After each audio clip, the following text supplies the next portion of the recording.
Hello again, everyone. How's it going today? Happy Wednesday! We are back for some more Lego building. Getting started a little bit earlier this time because I've got some kind of mid-size sets that I'd like to build, and going a little bit earlier kind of allows them to be done without going too late. So this time we have the Viking ship and the Midgard Serpent, a 3-in-1 creator set. Makes the Viking ship you see here and the Midgard Serpent, or a short longhouse, or the Fenris Wolf. So let's go ahead and get right into it. Get my blade out so that I can open this sucker up. So unfortunately the set is no longer in production. I did get it right before it retired, I think. I think it retired at the end of last year.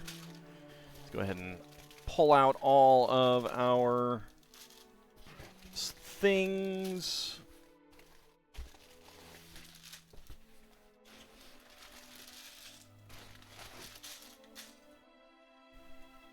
That is apparently it. There we go. Alright. So there's bag number 3. There's extra parts. 4.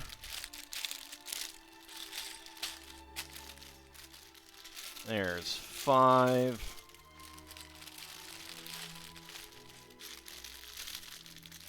There's 2. There's 1. There we go. Get the instructions to the side because I've got those digitally. There's 6, and there's 7. All right, so let's go ahead and put these in the back. Get started with bag number 1.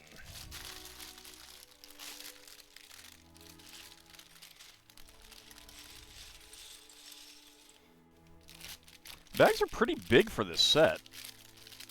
There's a lot of parts in them. Alright, so a few large plates, put those aside. Got a brick separator. More large plates. Begin at the beginning, yeah. Oddly enough, that tends to be the best plan, huh? How's it going, Kinshir?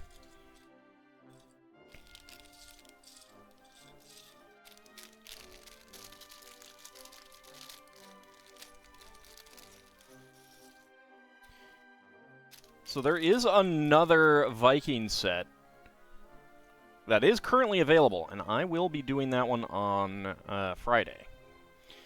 It goes kind of warm today. Yeah, we've actually got a, I think a thunderstorm warning right now.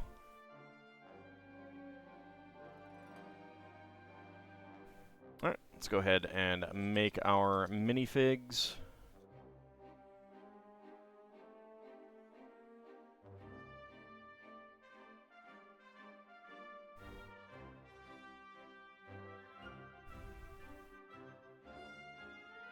Alright, you've got the dark orange pants. Oh, I need a beard.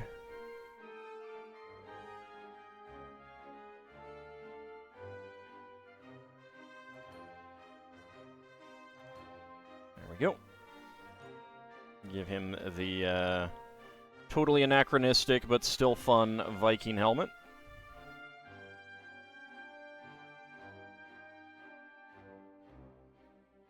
I have a lot of these in like kind of a speckled black and silver as well.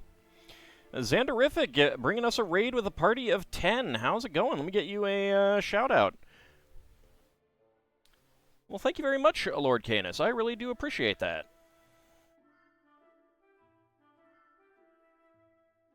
We are just getting started on a Lego set. Building the Viking ship and the Midgard Serpent. What were you up to today? Cosplaying Wagnerian opera, obviously? Yeah, clearly. See, only one side to that face. This is a great dual-molded headpiece. I love this one a lot. The winged, Come on, focus. There we go. Let's actually bring this guy up too. You were focused. There we go. There we go. Great torsos on both of them. I really do like those. Let's see. We should have some back printing. Indeed, very nice. Very nice back printing. This is a great headpiece. I really like that one. Writing some TTRPG rules. Nice. Doing a creative writing co-working stream. Awesome.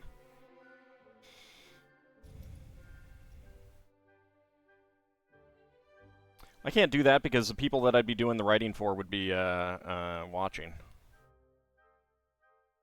My D&D players. Alright, so we got a barrel with 2 gems in it. A lady gets a spear.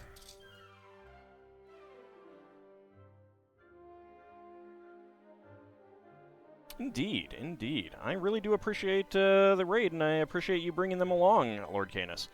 I do Lego building right now every Wednesday and Friday night. I may expand that. We'll see. I also play some Like a Dragon Infinite Wealth on Mondays. Retro Friday mornings at 11:30 a.m. Eastern Time, and noon Eastern Time on Saturdays. I run a Spelljammer AD&D game.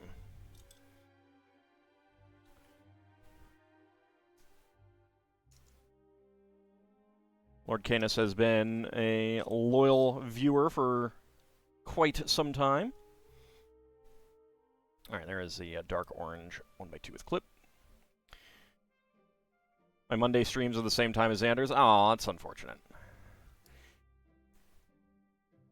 Yeah, there's never, like, a perfect time for everyone, unfortunately. But I do put the VODs up on YouTube afterwards. Got some inverted cones for the legs here.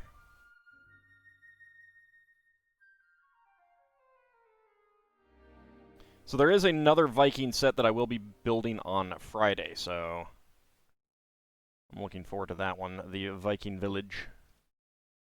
Very good looking set. So there we go. Now for the head.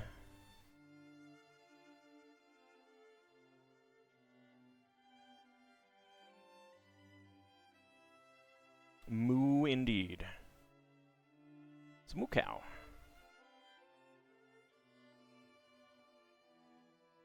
It's got a little cowlick of hair there on his head. Viking Huggles Wednesday, indeed. How's it going, little bunny? There we go. On the one hand, I like that the creator sets have brick-built animals. On the other, sometimes I wish that we'd get more of the actual animals. But oh well. Alright, now let's start on the longboat itself.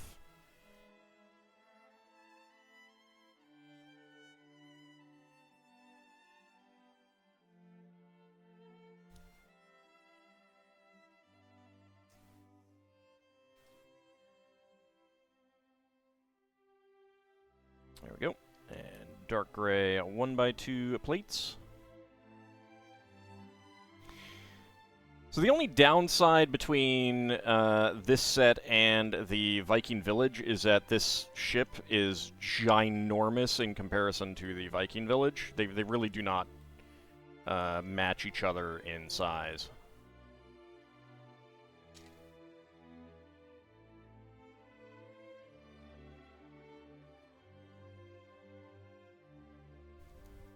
Howdy, Ice Oven, how's it going?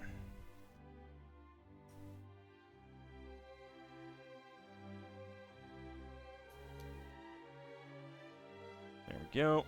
And then we get these, one more.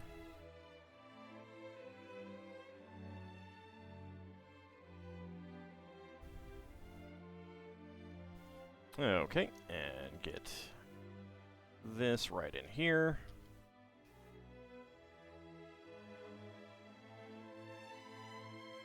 See, this is ending up being like 10 studs wide. That's a really wide longboat for Lego.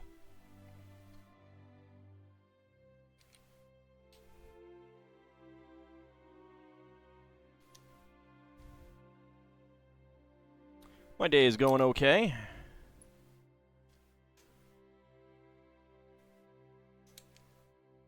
Finally got some nice sleep on a Wednesday. That's been one of my issues, not sleeping very well on Wednesdays. That's one of the reasons why I canceled the Wednesday morning streams so that I can sleep better.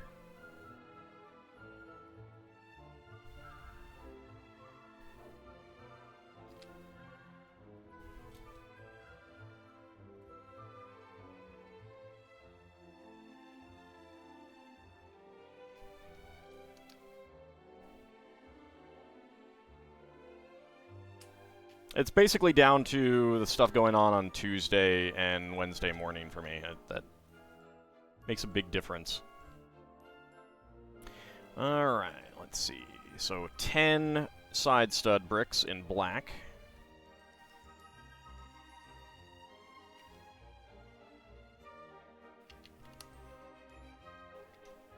It's also disgustingly warm.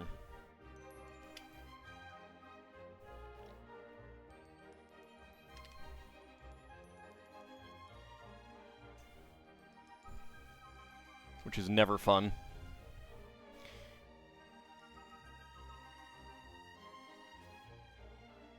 Alright, let's get this down here.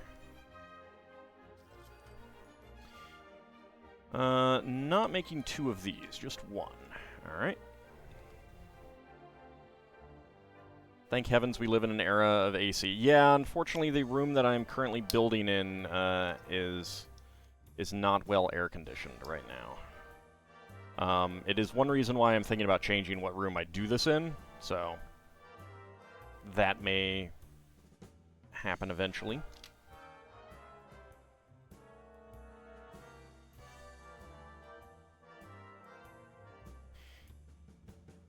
Alright, white 2x4 and 2 red 1x2 side stud bricks, and a brown 1x8 brick.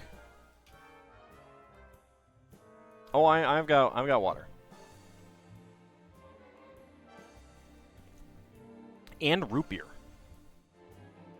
Mm-mm. Yum. Alright, so we got blue on one end, and we've got bright orange on the other to indicate front and back, as well as the black side stud bricks.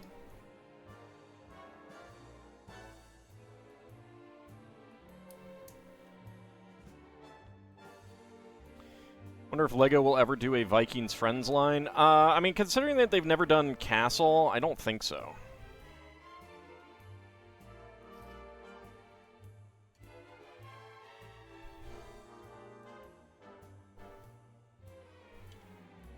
It seems unlikely.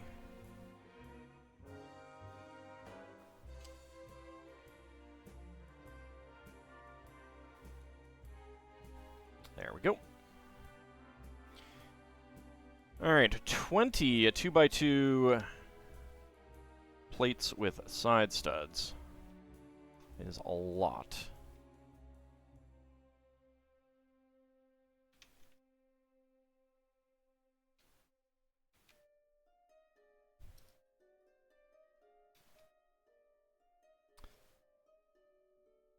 They are not Friends, considered the Friends line. So, I mean, Friends is the line, mini dolls are the figures.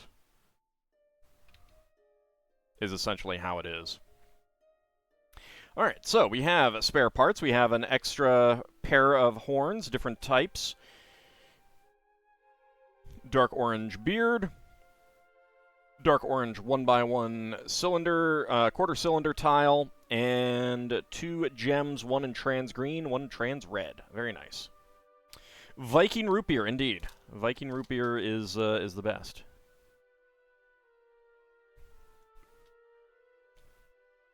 Actually, it's A&W, which is the best. And the zero sugar stuff is really good. I'm friggin' addicted to it. All right.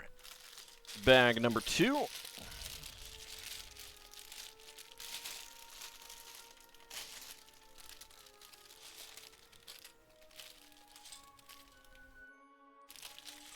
Like, compared to the diet flavor, you know, the flavor of diet sodas, zero sugar is a lot better, but the zero sugar root beer is just perfection. Alright, let's get some large plates out. There we go.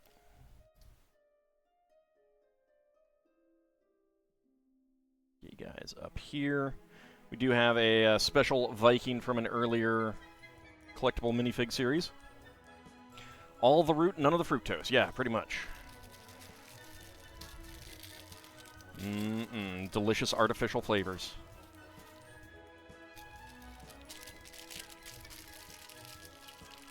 What's this ship's destination in wild space? Well, to go raiding, of course.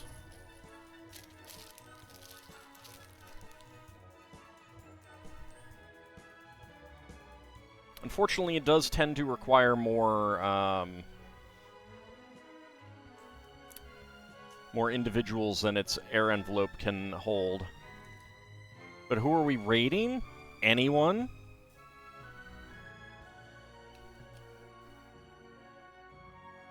Actually, no, that needs to go that way. It's more... The better question is, who aren't we raiding?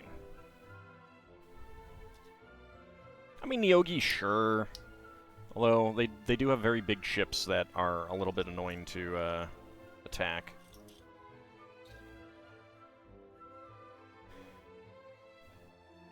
Let's see, there we go.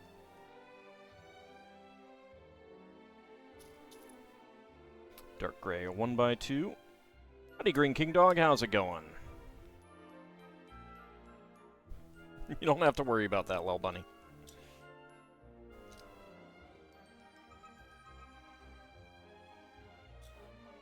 Alright, where's the other witch plate? There it is.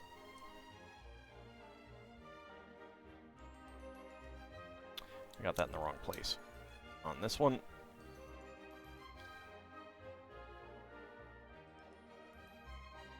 Green King Dog resubbing with Prime. Thank you very much. I really do appreciate that. 2-month streak. Every streak has to begin somewhere.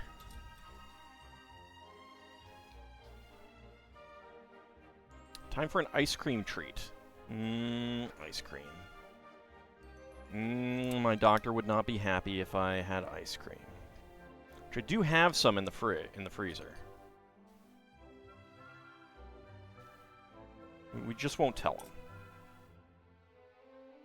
You've been streaking for years. Should probably not let the police know about that.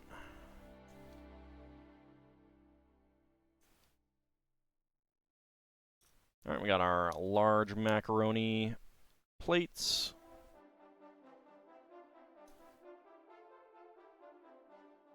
One downside of this kind of weather is that ice cream melts really, really fast.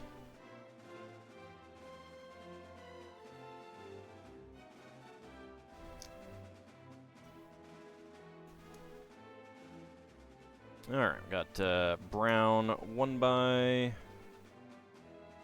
plates, macaroni 4x4 tile,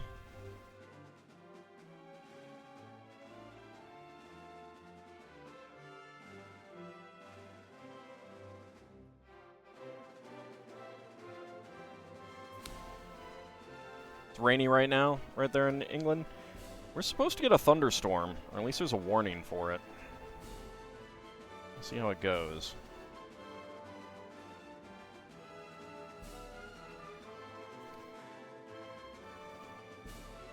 Which does always mean that there's a chance of a power outage, but they've actually been pretty good lately about not getting power outages. Helps that they've, like, cut back so many trees over the past many years.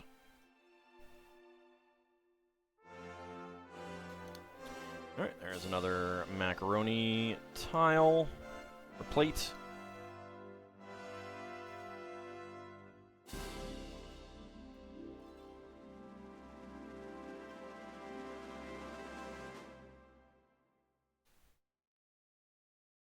There we go.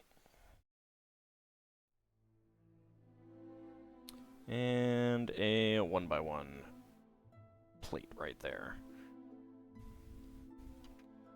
Good layering on these parts here.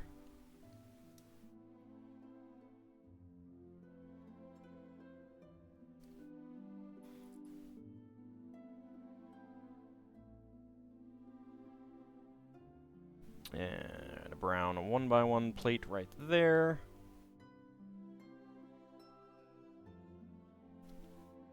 I would like some rain if it brought cooler weather with it, but this rain is not supposed to do that, unfortunately. Alright, another macaroni tile. And a 1x2 plate.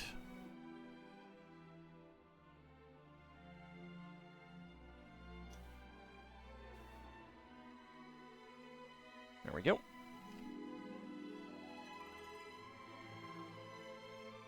There's the other tile there, and I need a 1x2 plate there. There we go.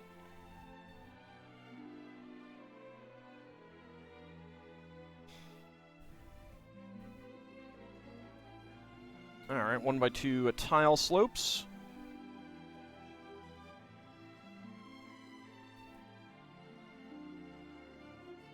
So how's everyone doing today? Midweek.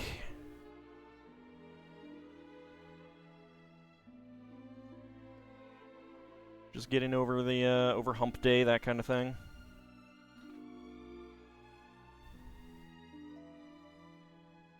That goes on there. That goes on there.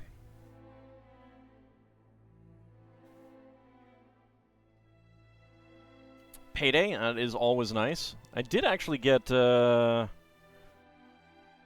paid from Google today, actually. So there is that. That is always nice. Okay, let's do this sub-assembly. Get that there.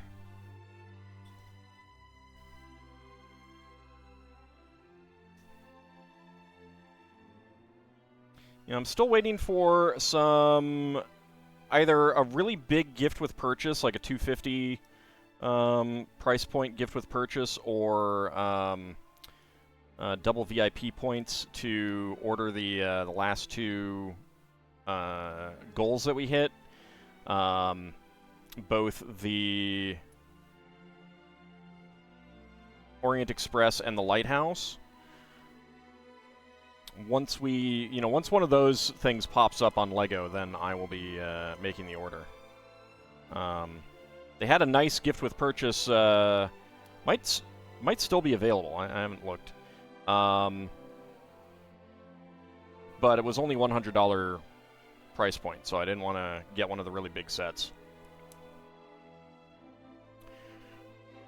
I'm hoping for a double VIP point day. Alright, so that is going to go right there.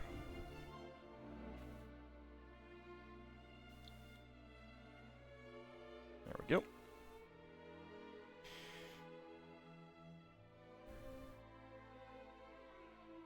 Still struggling to spend any length of time in front of a computer. Need to see more Sujimon and Dondoko Island stuff. Yeah, I did do some more Sujimon grinding yesterday, actually. Howdy, Farron. How's it going?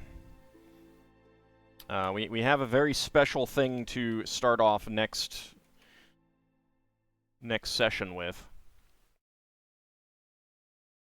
And I need to do more Dondoko Island before advancing the story.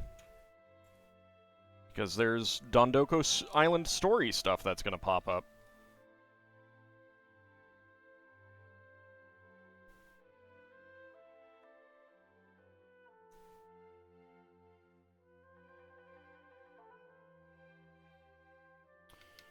Alright, let's see. That goes...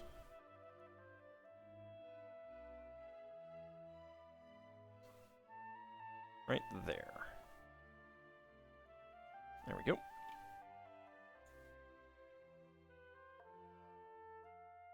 Plot can wait. Time for side quests. Indeed. Indeed. Almost got to do the side quests.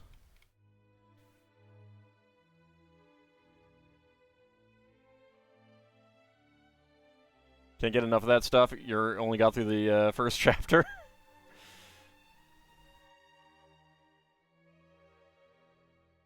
Yeah, it's weird how Twitch's alerts are not very timely.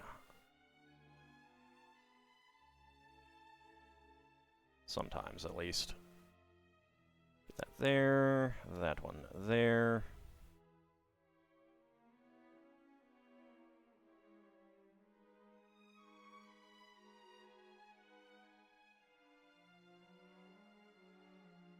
It might be a partner thing.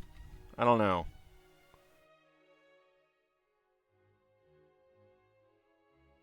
I am only an affiliate, sadly.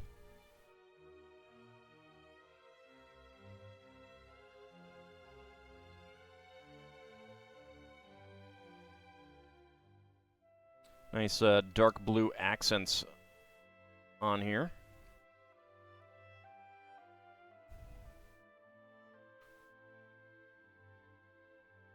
Okay, get that on there, and get that on there.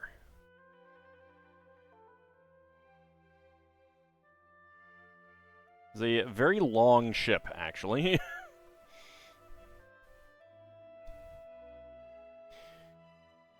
Alright, looks like we are going to be making the tail at the moment.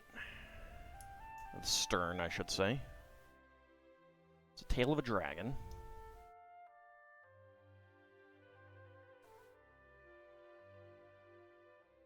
This is not the first Viking ship that LEGO has done.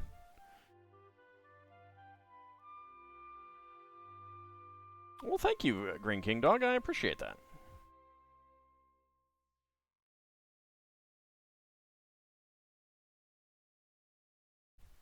I know, isn't it weird, Lel Bunny, that a LEGO Viking ship would be pretty long?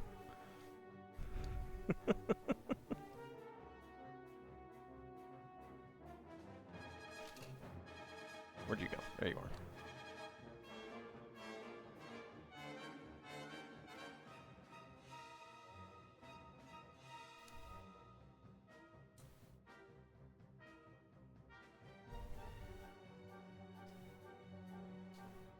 I'm the one who stated it? I never said I didn't. I was saying, it's weird. We thought they were bragging.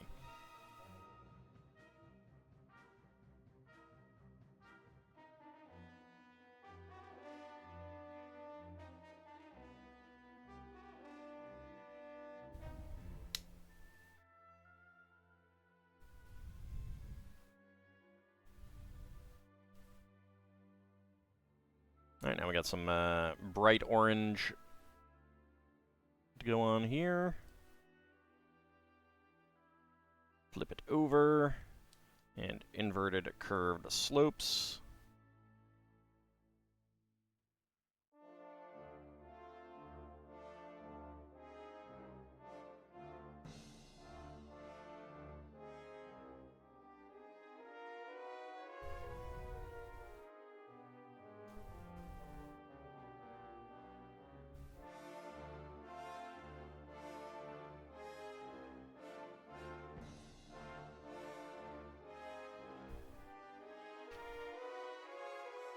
Alright, there we get our long brown plate.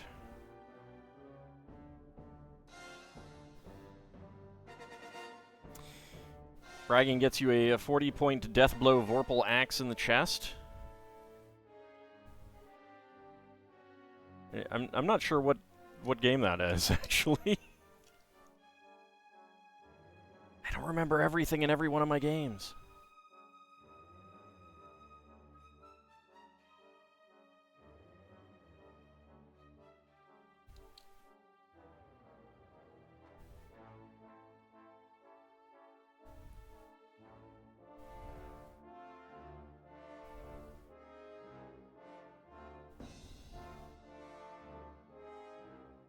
I mean, clearly they were in the wrong for attacking me for bragging. It's clearly what happened.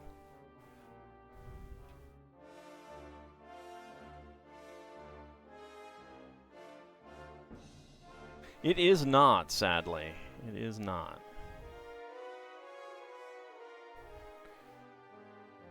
Vandal Hearts? Oh, yeah. Oh, is that when I was like, well, this doesn't seem too bad, and then, like, I was really close to finishing the battle, and then the main enemy just, like, one-shotted a full hit point guy who needed to survive or something? Because I remember that, at, like, the prison. Yep. Yep. Yep. Yeah. Yeah, that was a thing. Actually, I had a comment not too long ago about that. Yeah, the rock, paper, scissors mechanic of that game was really rock, paper, scissory.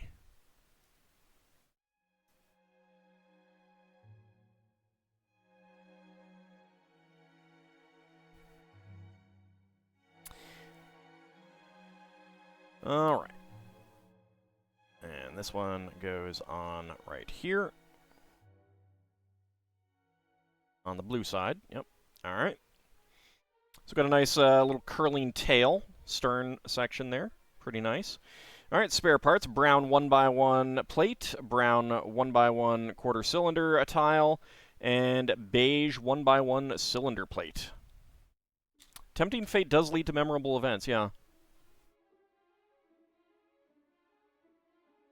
Well, I mean, I think he'd hit, like, other characters and hadn't done that much damage or something.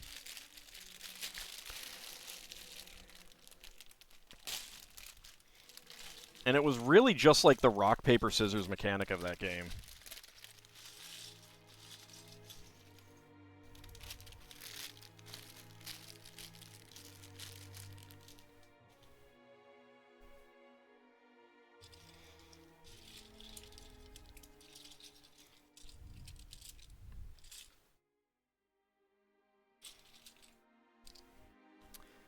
That game was definitely a thing.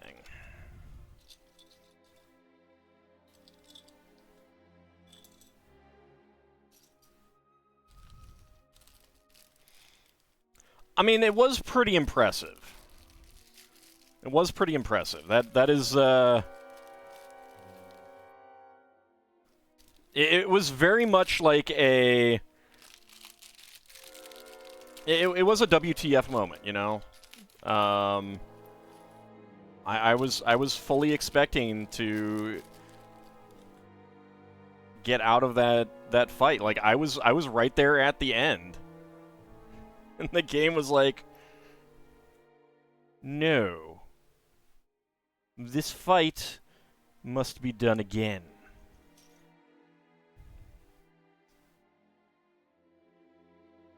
Think your brain could hold some actually useful info? I mean, it's actually useful info. It amuses me.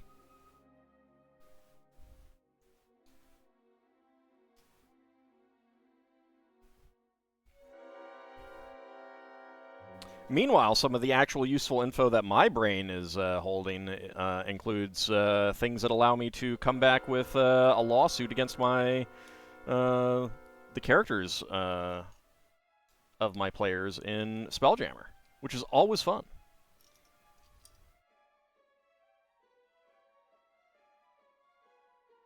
Ald gets amused by some strange things. Are they really that strange, though? I don't know.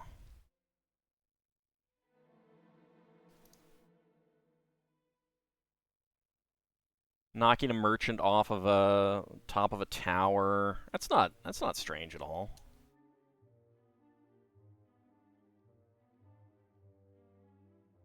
Yep. Yep. The player's characters are getting sued.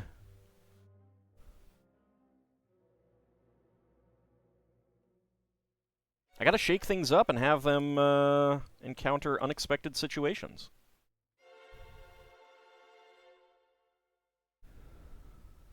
And what better unexpected situation than you're getting sued for this thing that happened years ago that you have probably forgotten about?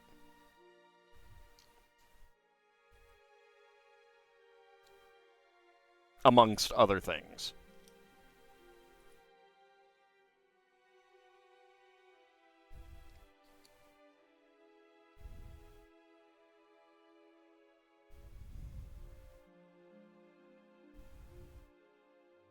The Spanish Inquisition.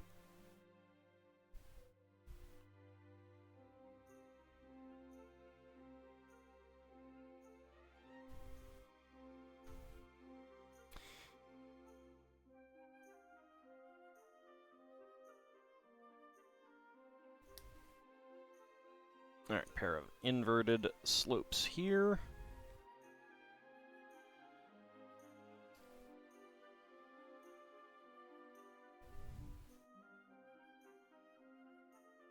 And they get back overladen with gems that they sell off, thus cratering the local market for gems just before that same guy was getting back to town with his own shipment of gems.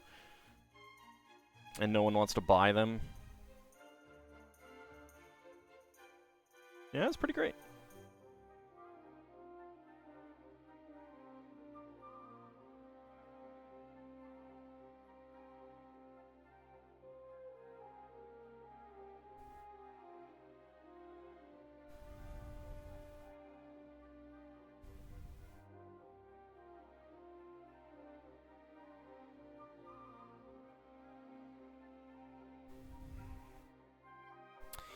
Alright, let's see, we've got tan horn pieces, which I don't think we've gotten before.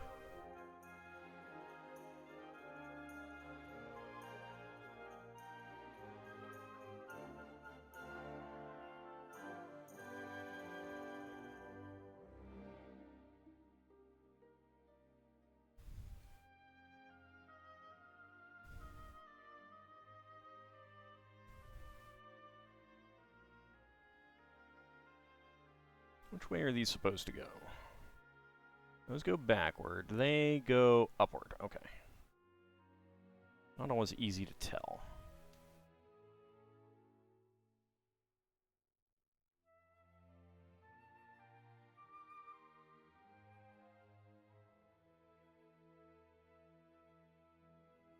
There we go.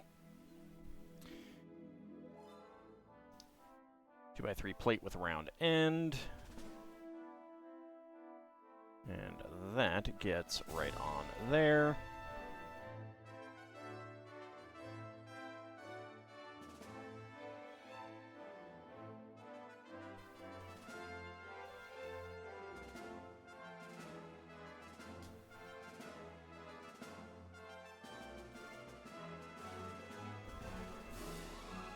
I mean, I definitely didn't, like, go back through old sessions to look for situations where I could have this guy be negatively affected by the party's actions. I definitely didn't do that. Like that would just be silly, right? Just totally silly.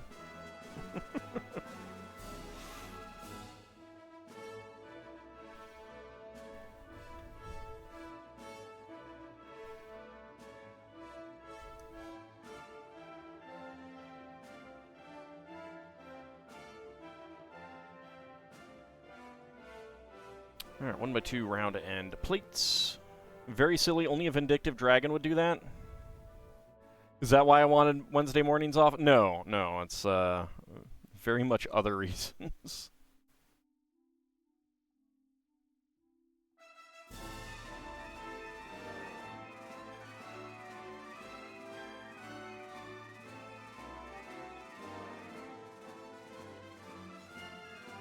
I mean, how could I be vindictive towards the players?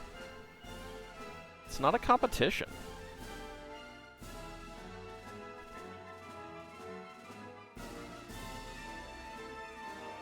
They haven't wronged me in any way.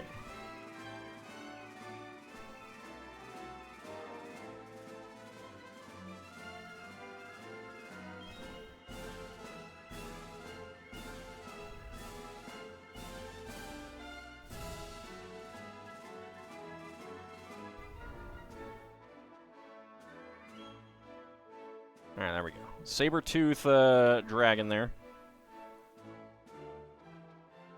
Get that there for the open mouth.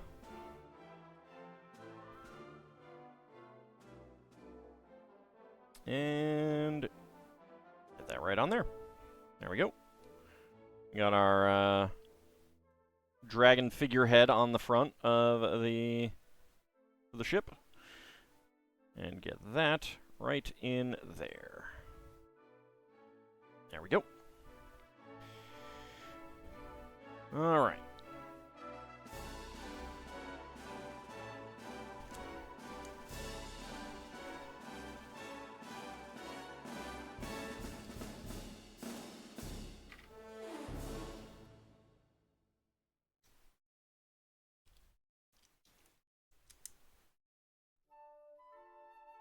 So we're going to get 2 of these.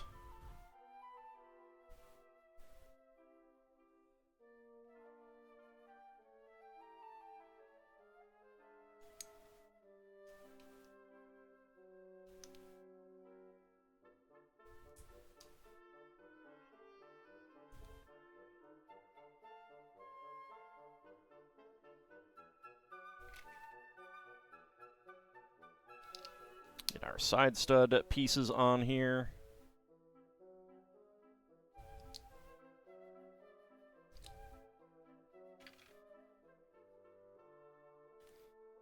I mean, my goal is to always entertain the players and the viewers, and put them into hopefully fresh and interesting scenarios.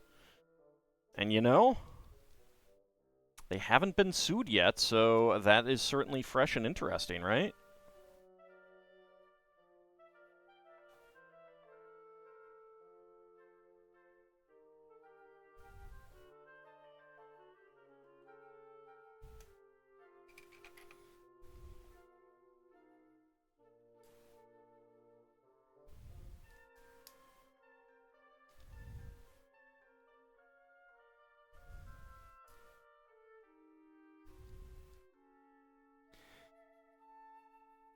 Alright, next up, got more green plates.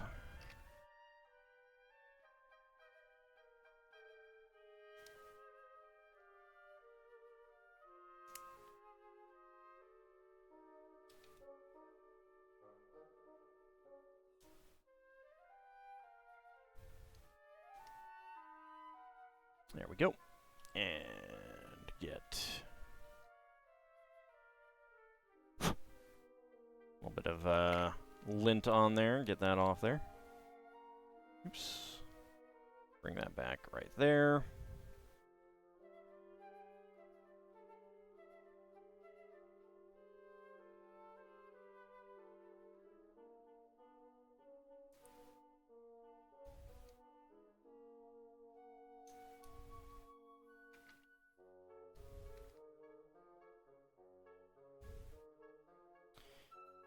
And where's the 1x1 cylinder brick? There it is.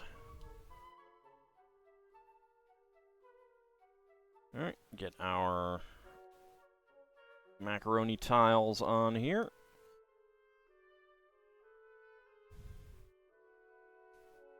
One by 2 plates in brown.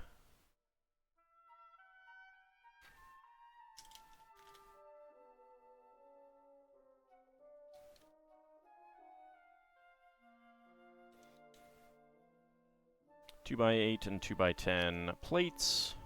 There we go.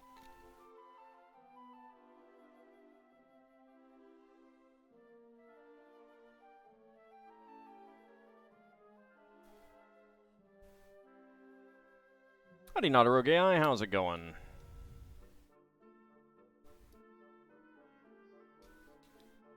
No, I mean, the main reason that I wanted Wednesday mornings off is just I was worried about burning out, and I needed some more rest and stuff like that, so. That doesn't mean that I won't put in some other streams at other times, just not at that time anymore.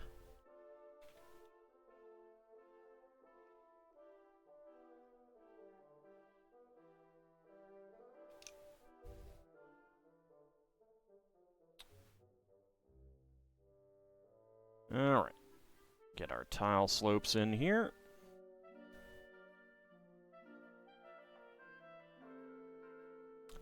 I have mentioned what time I was starting multiple places.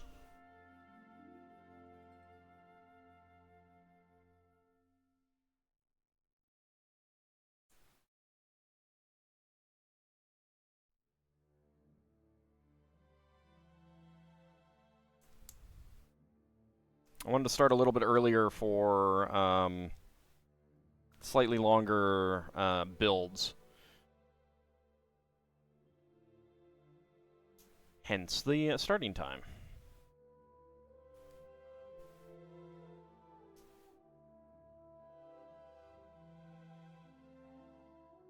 There we go. On another note, no pun intended, now you're learning about a fella named Irving Berlin. Isn't he a musician?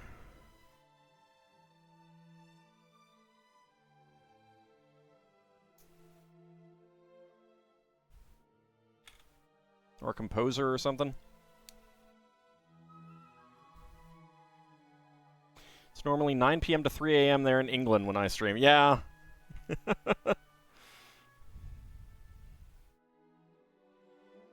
i7, we have completed the Pixel remasters, so unless there's some other Final Fantasy spin-off or, like, remake that I want to play, any other Final Fantasy games would be an LP, not a stream.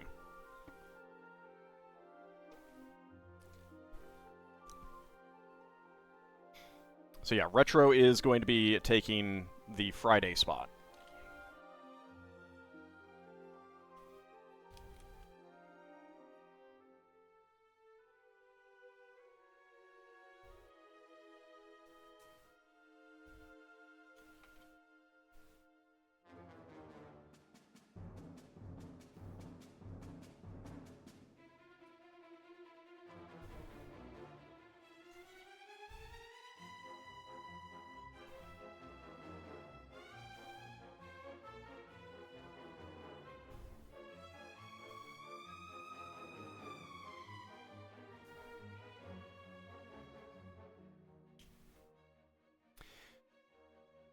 Alright, let's see.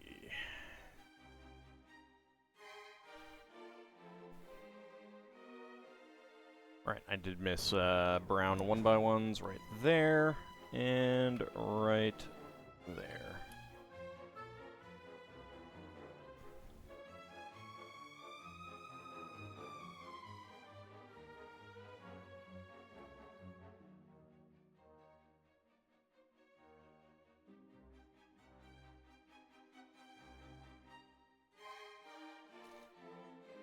Nope, not that one. That one, there we go. Get that on there. Get these on here and here. And that one on here.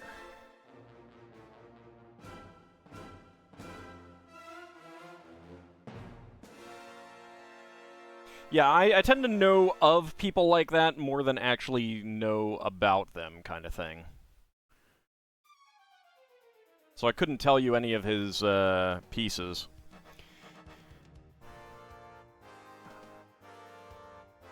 Hold on.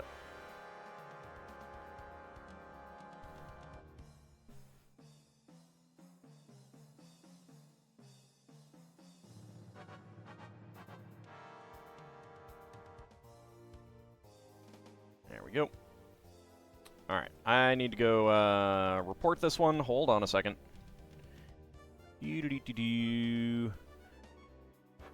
Because if I don't report it, I will forget.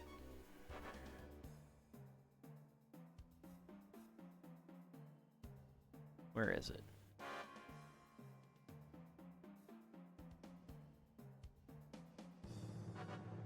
There we go.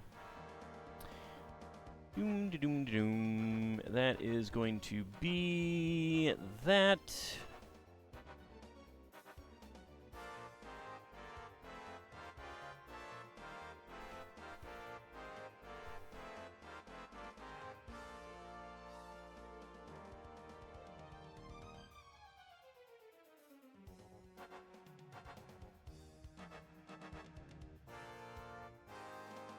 Okay. Alright.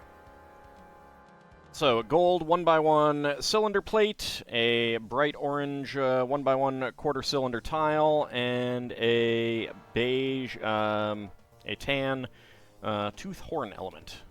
You sure he had some sand green 4x4s? Somehow I doubt that. Somehow I doubt that.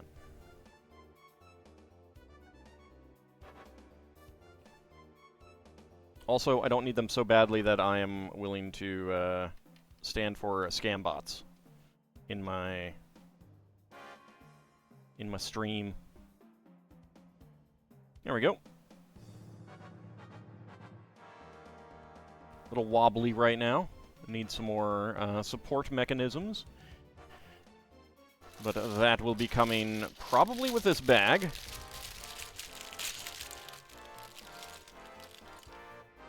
I'm actually going to move this guy up so I can get a little bit more space here.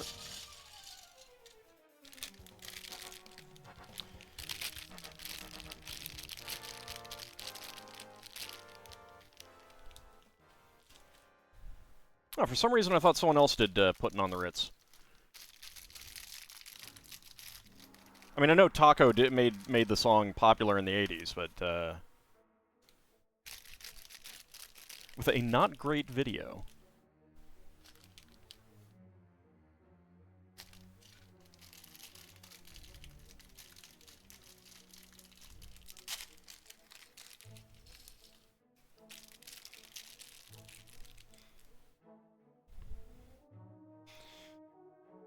Alright, we will also be using these elements, or at least some of them. Alright, first of all, 3 2x6s, and a dark blue 1x6. There we go.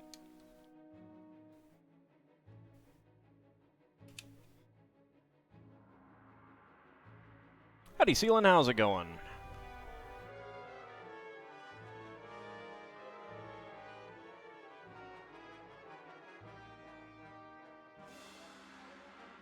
I mean, I'll be honest, that kind of, that era of music is not a big favorite for me.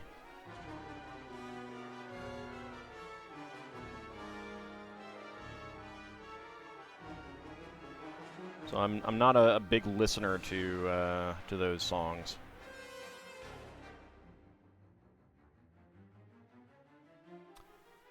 Things are going pretty well here. Got our Viking ship coming along very nicely.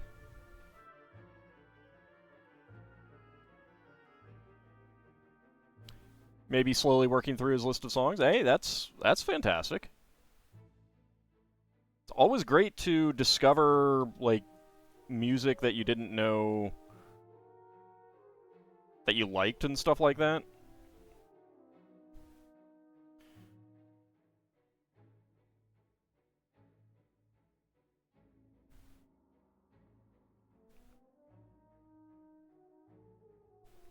Alright, 4 more of the side stud pieces. There, right there. This time, beige ones. A lot of large pieces over here. Where are you? There it is.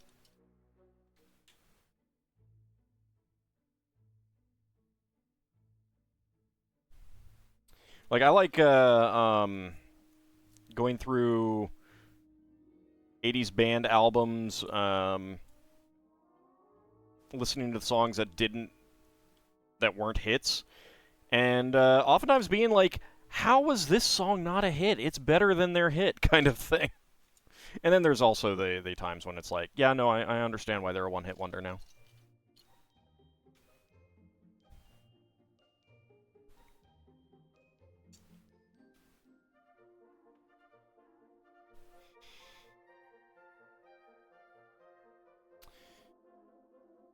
Alright, 8 brown side stud pieces.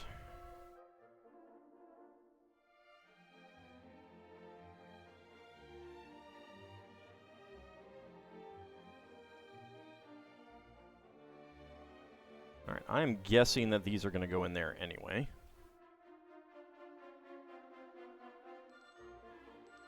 Alright, and appropriate that we have boat studs for the underside.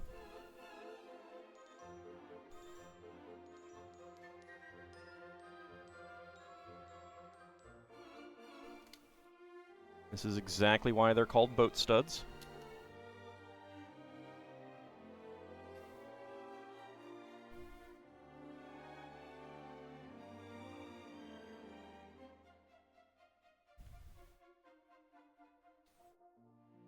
There is a new town set coming out, I think next month or a couple months from now or something like that, that is probably going to use these for the boat part. So we're going to get another boat that is not a floating boat, which incidentally the box for this does say boat does not float, which is kind of not accurate in that it'll float, probably, just maybe not the way that a little kid would want.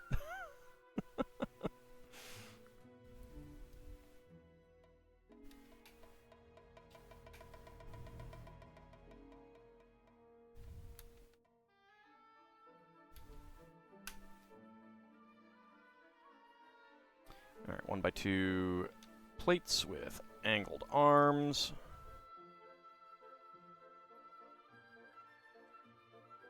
YouTube's been fulfilling your craving for old song stuff lately? Nice. I will say that that is one of the good things about listening to a lot of music on YouTube. It will tend to recommend that stuff to you over crap.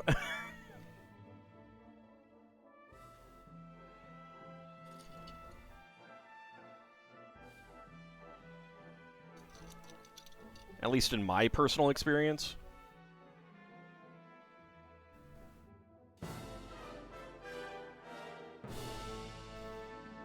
Alright, we've got yellow slopes here, 2x4, 45-degree slopes.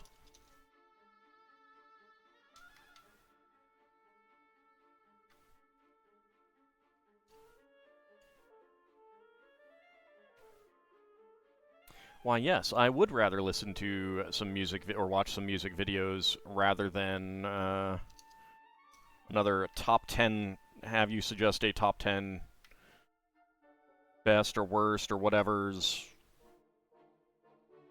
because I don't really care what other people think on that. It's oftentimes regurgitated information.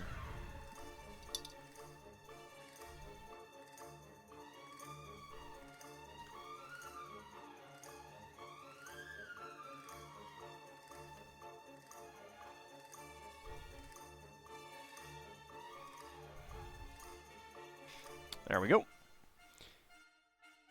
Alright, and as I expected, get that in there, and that slides right in.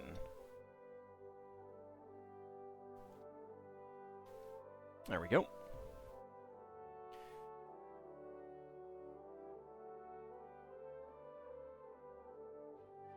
Well, I just mean that, like, I mean, I still use it more for a listening thing rather than a watching thing. But I would still rather watch a music video than, like, get music videos from of 80s music suggested to me rather than a dozen top 10 video game lists.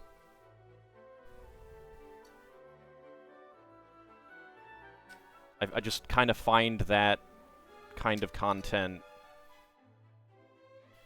Like, it's not exactly cheap, but it's kind of cheap.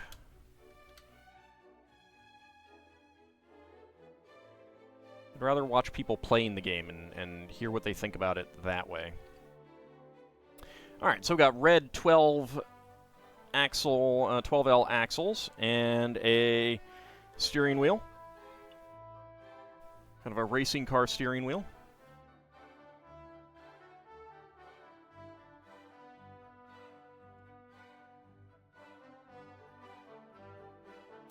Howdy, Bahamut, how's it going?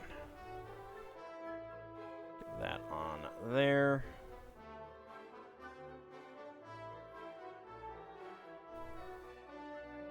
Okay, yellow half bushing.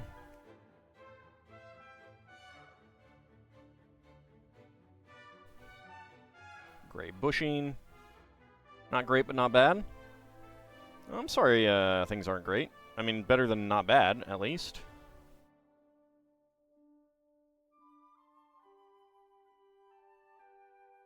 It's also been interesting to listen to differences between song remakes.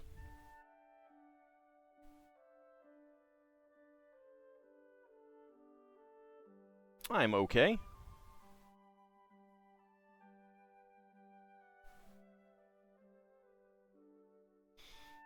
Alright, then brown pin connectors and another gray bushing and a black axle connector and another 12L axle in red.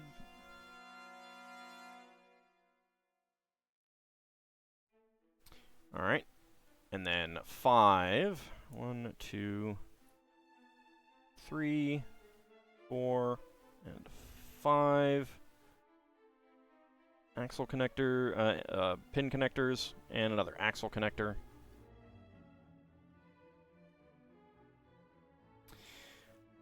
I know why they did it, but I really wish that they hadn't put these slots in these pin connectors. Originally, they did not have that. First generation of those.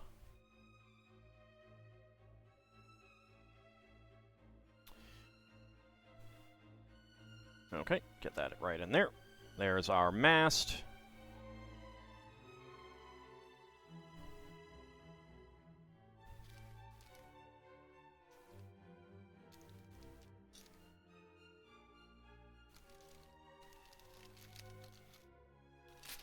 There we go. Did not want to open. Alright, so we get 4 of these out. 1, 2, 3, 4.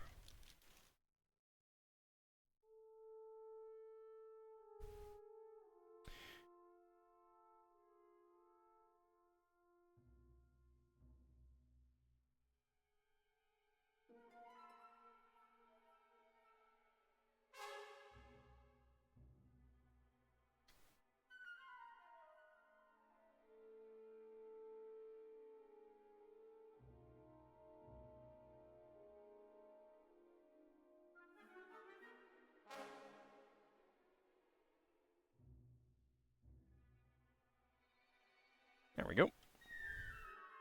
Get some nice rigging on here.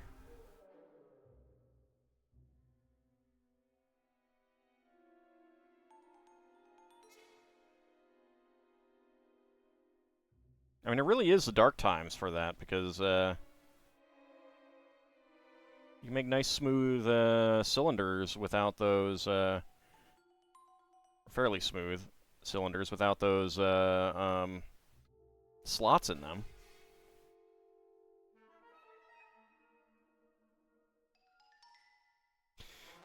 Alright, there we go. Get those on there. Next up, we have our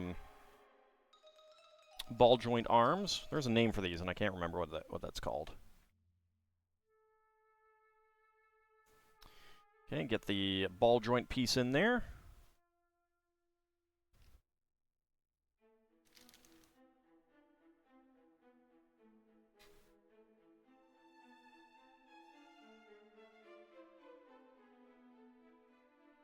Slide that in. And a black 1x1 cylinder plate with hollow stud. There we go.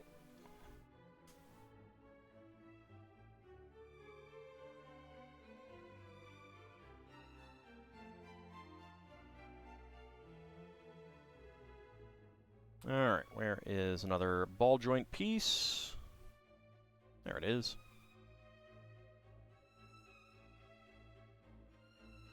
Slide that on.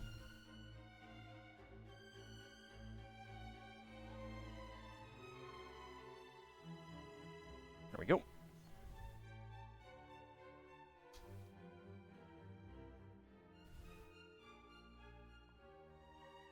There we go. That is quite tight.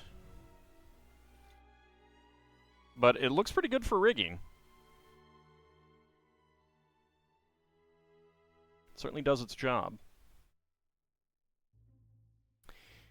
Alright, next up.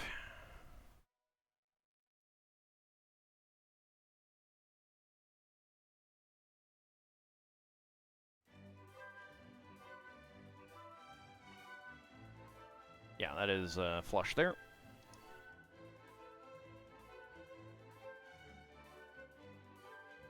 There we go.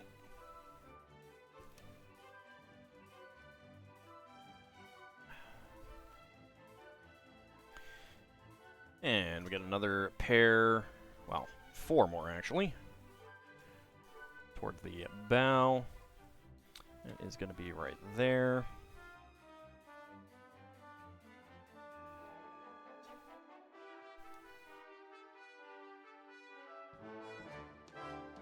So they use the beige side stud piece to indicate where these go, which is pretty handy.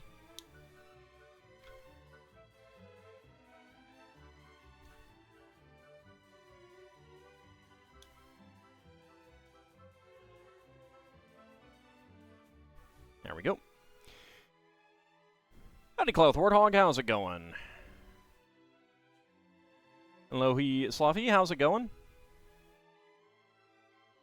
Alright, 2 of these. Yeah, they did. I don't know why. Especially with another Viking set out. Like, that just came out.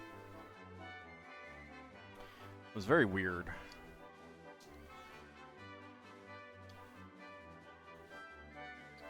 I mean, I assume they were looking at the numbers and they didn't like the numbers it was doing, but...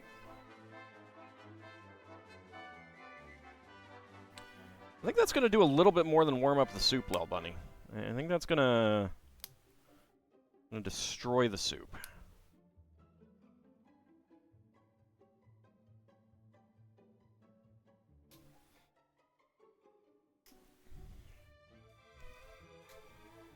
My sister came to visit over the weekend, and I made her some corn chowder, and she really liked it.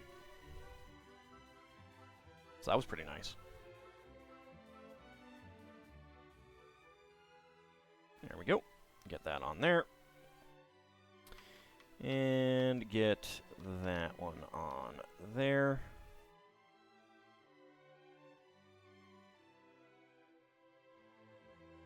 Yep, I made that Lighthouse Keeper corn chowder. It was really good. It's a lot of work, though. It's a lot of work. Alright, 2 more of these.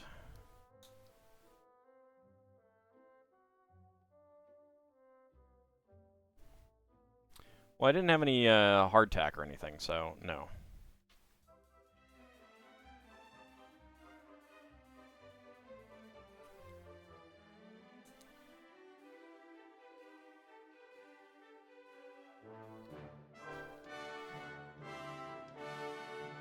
Max Miller used pilot bread anyway, which I can't get for any reasonable price around here.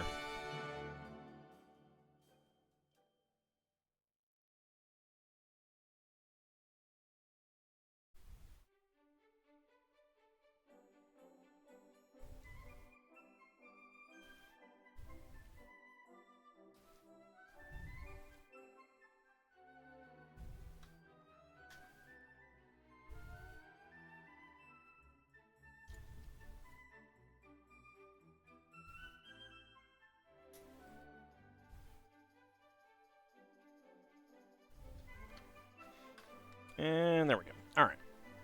So there's that.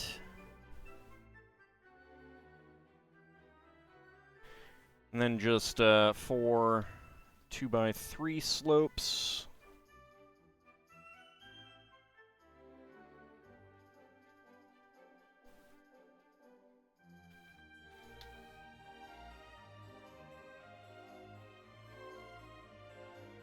And then we use our curved slope elements there. There. Let's flip it around.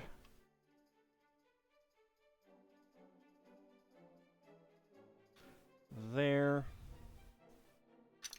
And there.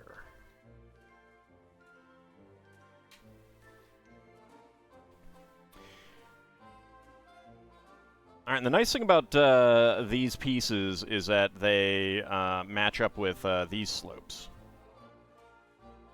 So, very, very useful in that regard. All right, 4 more 1x2 curved slopes in the front and the back.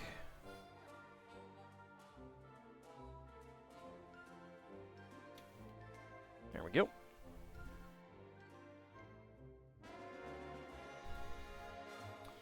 And 4 more here. And here. Here. And here. There we go.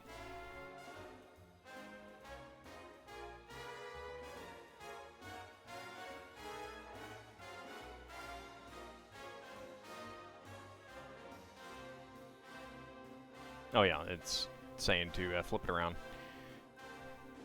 Alright. In the front, we take 2x3 tiles with 2 clips. Get these right in here.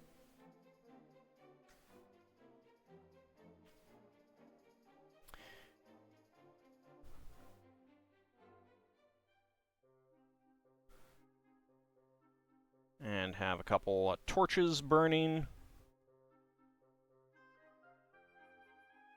Invertedly for some reason, or horizontally, I don't know why. Feels weird.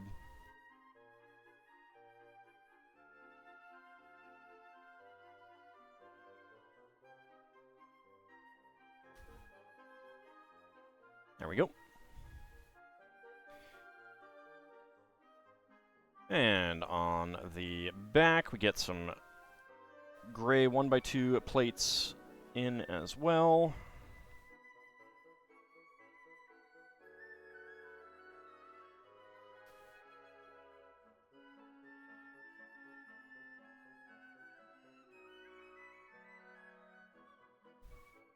And we get some fish on some hooks.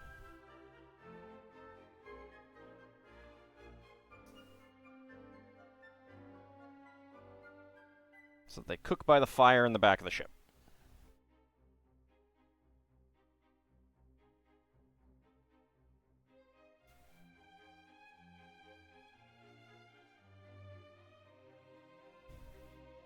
There we go.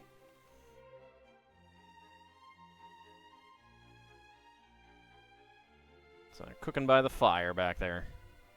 Then we have our rather odd torches in the front. Don't ask me why those are there. Like that. It's a little weird. Alright, so spare parts. We got black 1x1 cylinder plate with hollow stud. Gray bushing, yellow half bushing, and trans-orange flame. One thing you're happy about is the possibility that Modern Horizons 3 is possibly coming to Arena?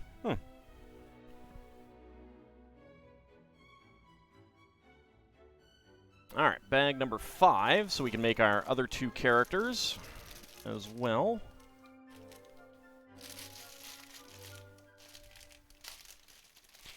Better put those fires out if they're planning a trip to another crystal sphere. Well, considering how many people they really should have on board, which they don't actually have, I would hope that they're not planning a trip to another crystal sphere. Where's the bovine supposed to fit? In the ship.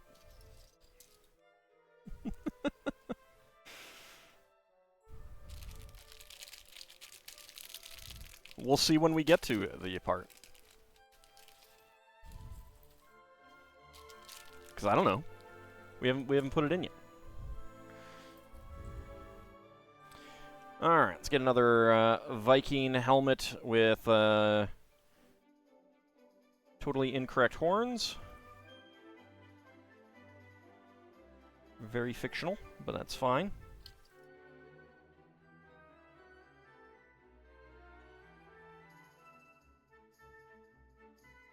Alright, so this is the same torso as the guy with the beard that we've already gotten.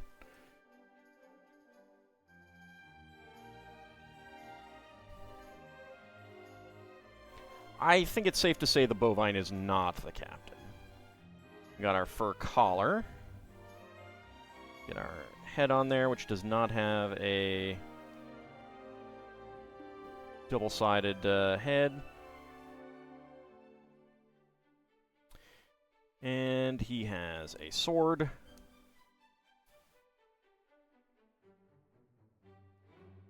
And our other lady.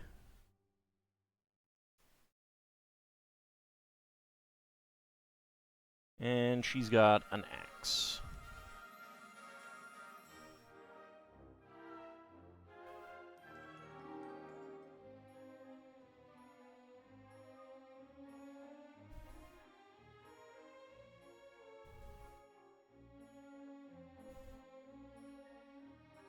There we go.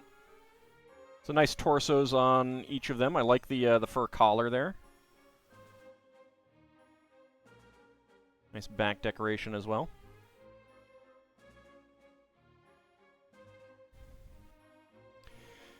We get our other 2 minifigs up there. Well, she's just coming to ask the monks some questions, you know? Where did they get all of their valuables? Are they really saving them for God's good grace, you know? Maybe they should hand them over to the people who come from over the seas.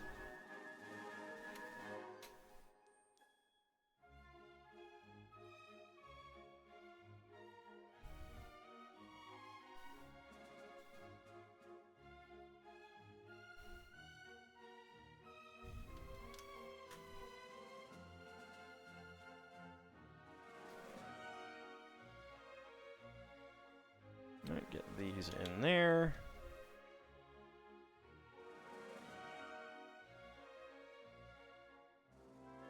And we have a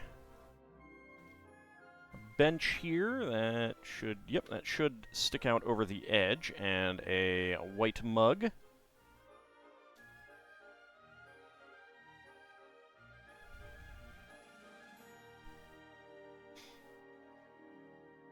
They had exemplary behavior. Exactly, you know? Vikings were really, really kind and generous people. They were very concerned about the redistribution of wealth. The hoarding of wealth by the church.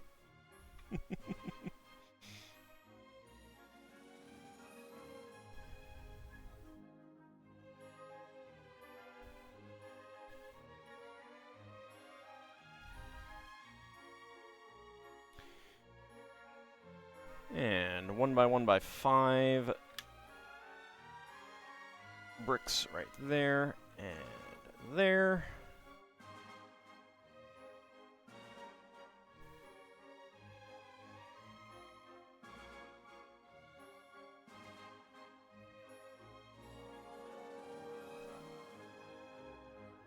Alright, what do we get on the sides? Alright, round clips.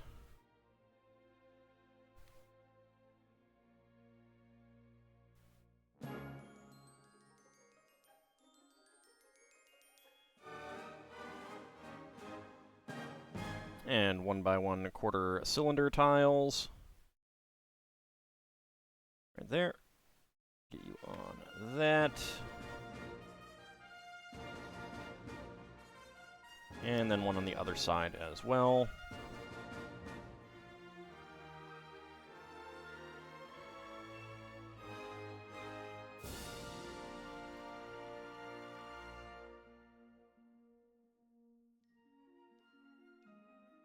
There we go.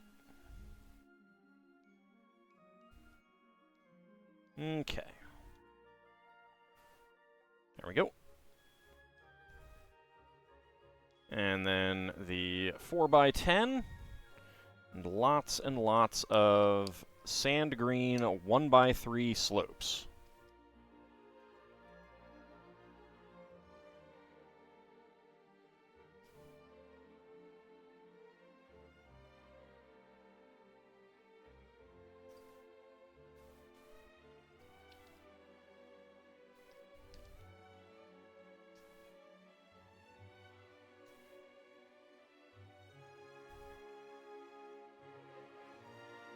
I remember when I got some tiny Star Wars sets from Japan for just like a pair of these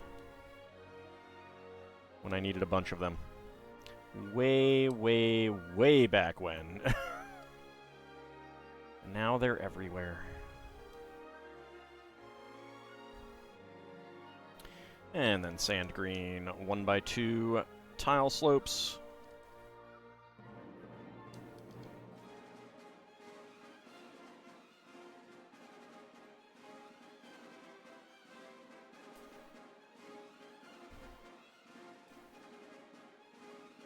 Alright, some side stud pieces.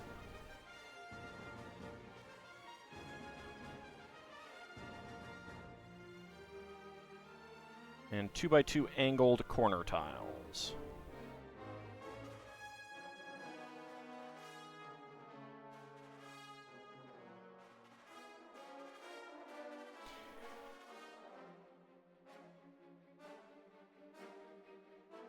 Alright. And get that on there.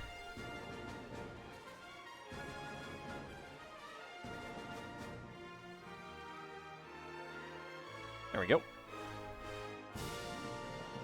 Got a little covered building there for the sailors to eat at. Also loved the last two Stardew Valley episodes, the one with the desert markets. You love that the game didn't let me finish the minigame. Wow. Wow, you're taking the game's side over mine. It's terrible. Alright, Seelan, have a good night. Thank you very much for coming on out.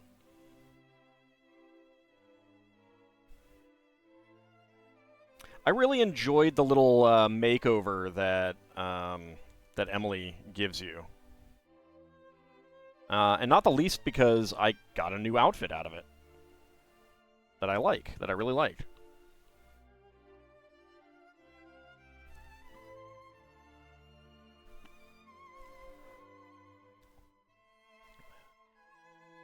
Alright, root beer's all done. Ice is almost melted from my water.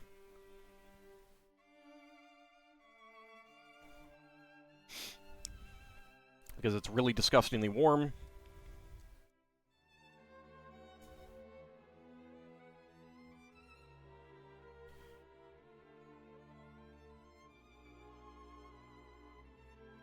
There we go, 1 by 1.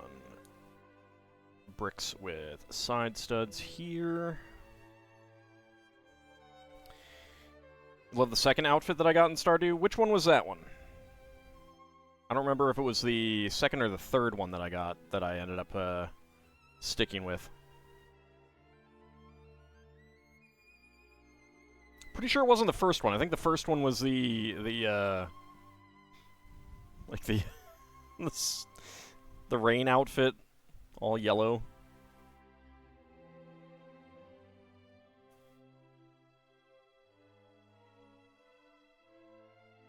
Ah, the farmer's outfit.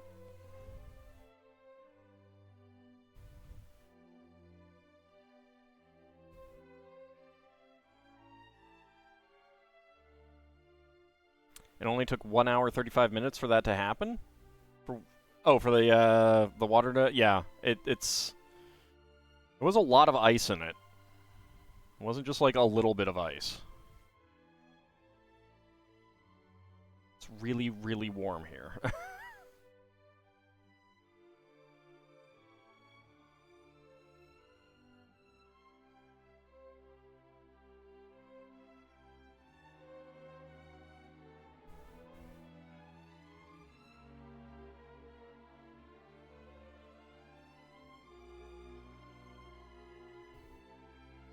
There we go. And a pair of 1x1 tile slopes. Slide that in there.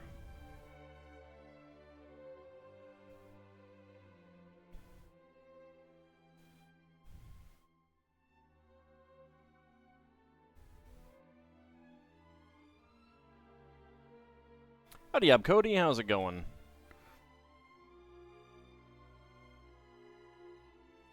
Alright, we have just the one...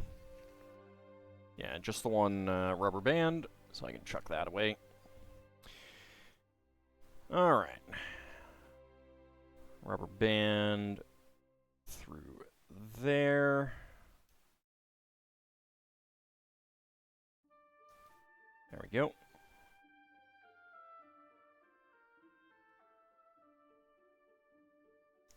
Three by 3 on top, and a 1x1 pyramid slope.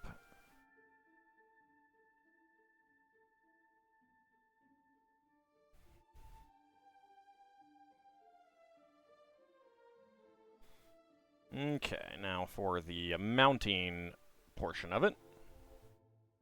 You had one match in Magic the Gathering Arena where you just conceded immediately because the person you were playing was a mill deck. But mill decks are fun. You should totally play the mill decks.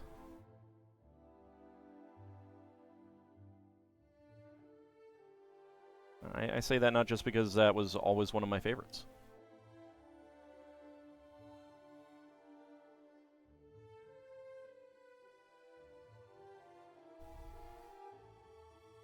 Mind you, that was back when there was basically only the millstone.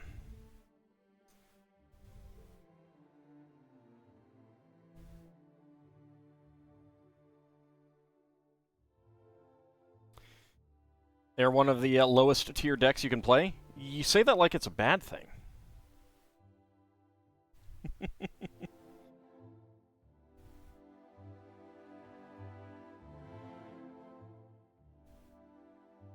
Alright, so we have a ballista here.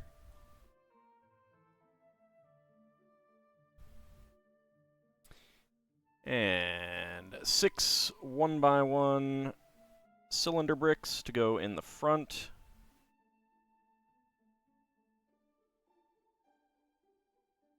It is a bad thing? I don't know. I mean, they did get a win out of you.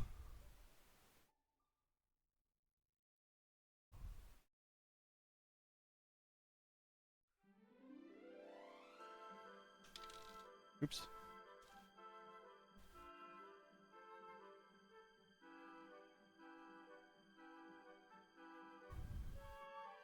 All right, so put the 1x1 in, and there it goes, shooting out. Not with a whole lot of force, at least. So I think the bigger issue is losing the pieces rather than having them hit hit someone in the eye. All right, spare parts. We got a 1x1 gray pyramid peak slope. a 1x1 cylinder tile, and a brown 3L bar.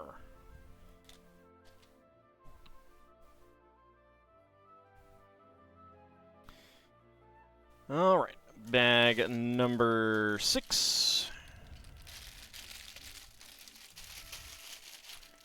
No, I do not think the bovine goes in the ballista. That would be a little bit difficult to do. I was thinking about putting the pieces back behind it, but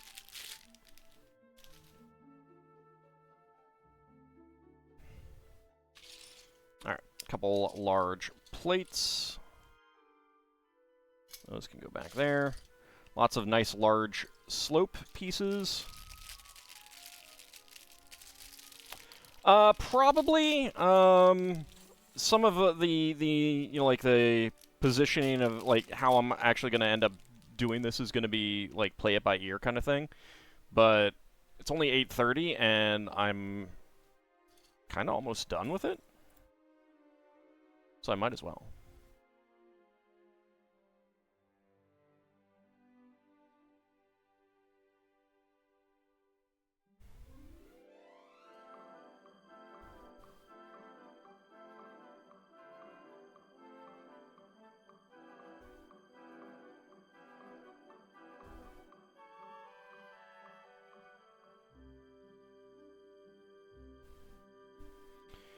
Alright, some half pins in there and there.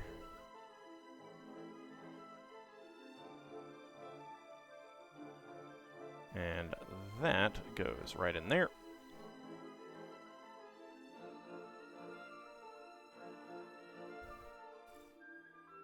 And we do the other side.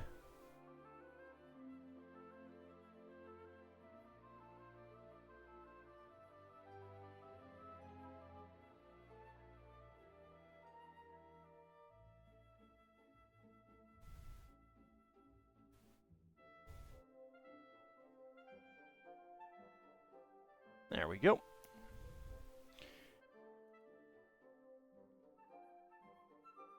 And slide that right in there. There we go.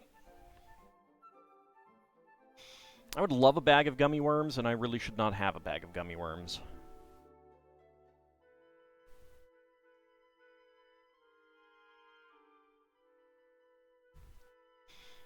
Alright, so pair of 4x8s stacked onto 3. It's not too hard to get them apart, but it is weird to have them like this, honestly.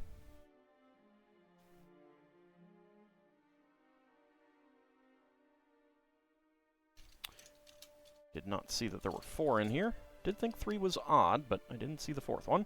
There it is. But I deserve a bag of gummy worms? Yeah, but I shouldn't have one.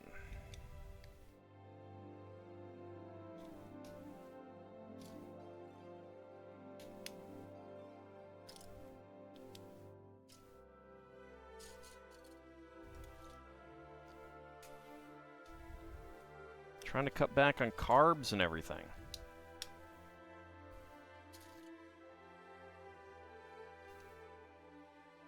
You should try to get back into sour foods. Used to be able to eat sour without problems, now you can't. Well, that's unfortunate.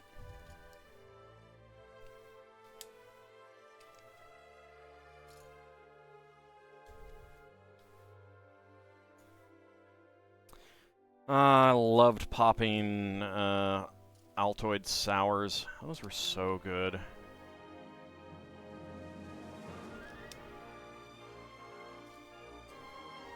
And then watching one of my friends' faces scrunch up when she tried one.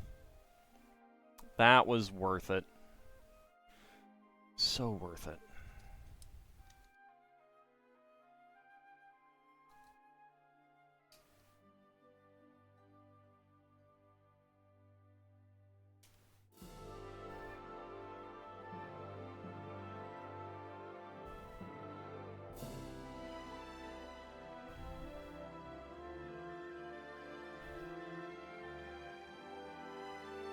Altoid sours, those were delicious. Yeah, I know. Especially the apple ones.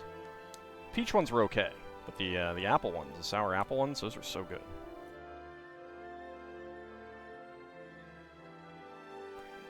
I mean, not a rogue AI, you can drink whatever you want. I'm not going to stop you.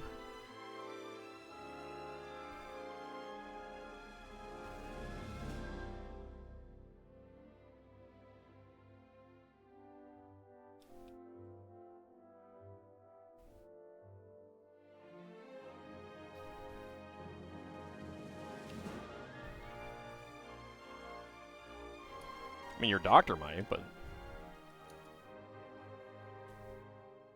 Or dentist.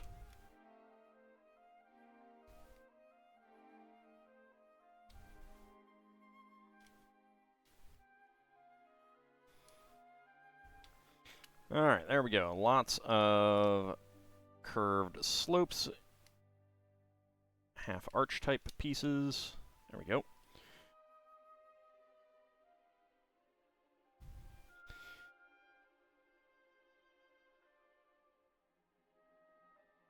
Alright, a 2x3,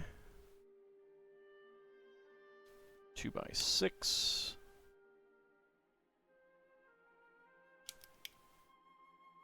2x6,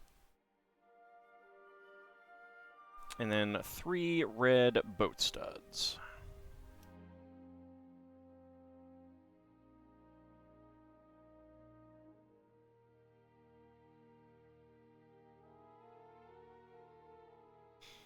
There we go.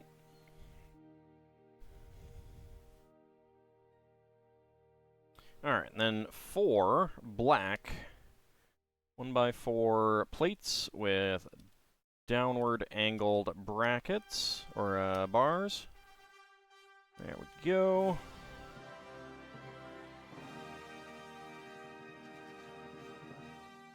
Okay, and then that slides in here.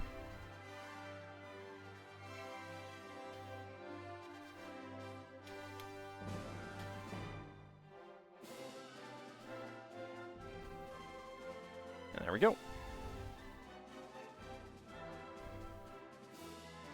So it does move. Doesn't move from side to side, though.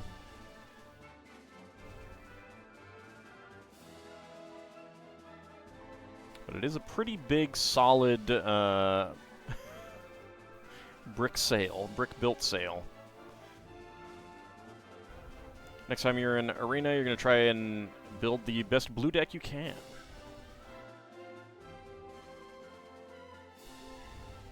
I don't know if I ever had any of the lifesavers.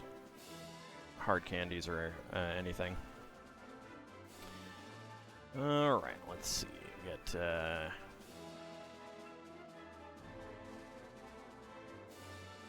You have our black gun pieces. Get lots of pieces on the sides and everything. There we go.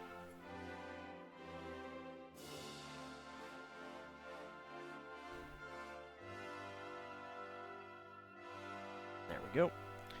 Alright, a black tooth element in the front. For a beak. Let's see if anyone knows what we're building here.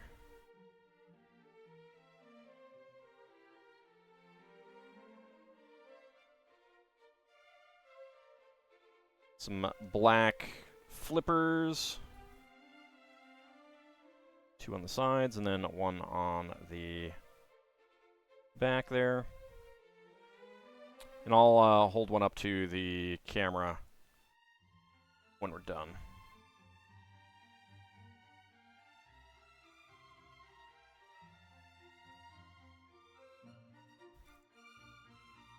Once I find the other flipper, there it is.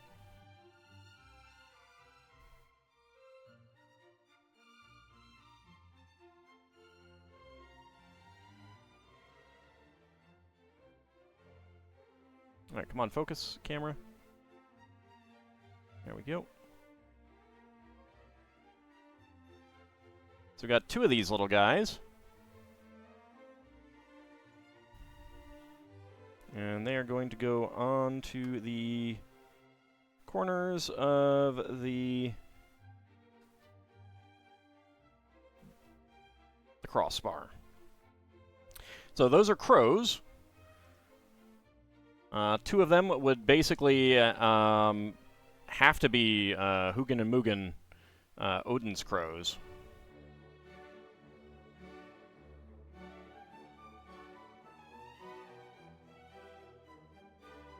Is that why they call it a crow's nest? I don't think so. Because crows are not...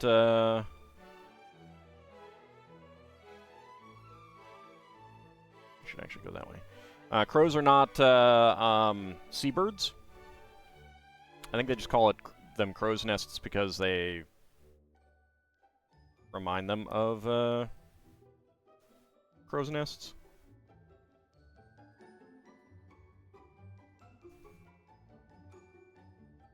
Viking ships didn't have crow's nests, after all.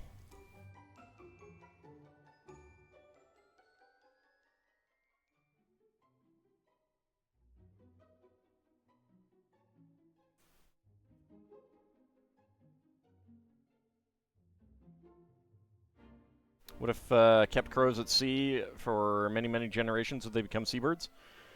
I mean, if you kept crows at sea, I think that your selective breeding would probably have a lot more to do with it than any sort of adaptation.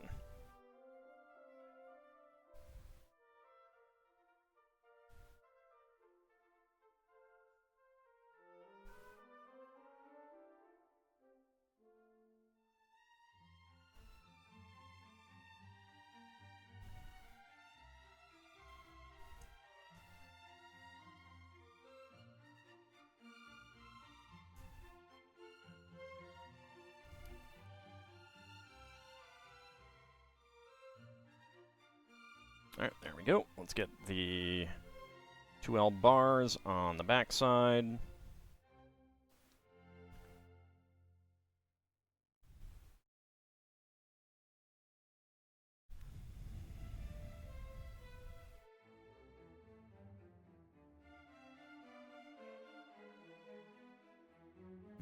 Corn. From Wikipedia, the first recorded appearance of the term was 1807, used to describe Scoresby Sr.'s barrel crow's nest platform. According to a popular naval legend, the term derives from the practice of Viking sailors who carried crows or ravens in a cage secured to the top of the mast. Now, there is a reason why they might do that, the Vikings. If they did. I don't know if they did or not.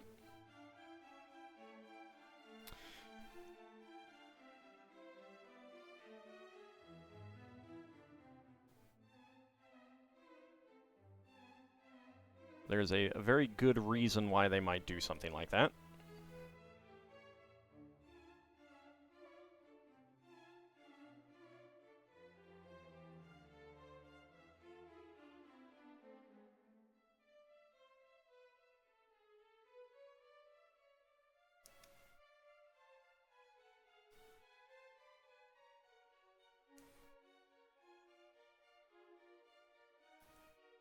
And we'll go ahead and make all of the shields here.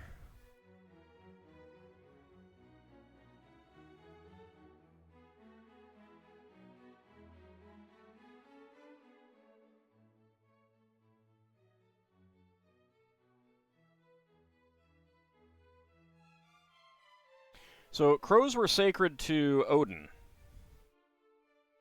There might be a practical reason for taking crows on a sea voyage. I can't think of one offhand, but I am by no means an expert. But crows were sacred to Odin, so that would be one reason why you might want them along. Hoping for some of that that divine protection.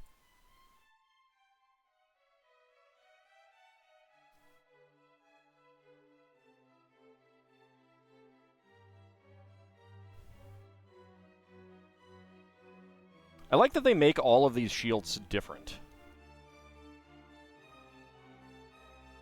Each one is different.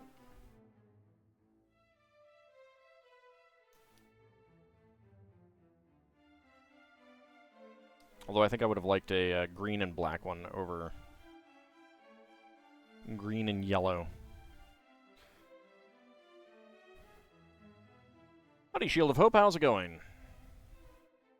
You think those are Simon Says machines, not shields? No, but that would have to have 4 different colors.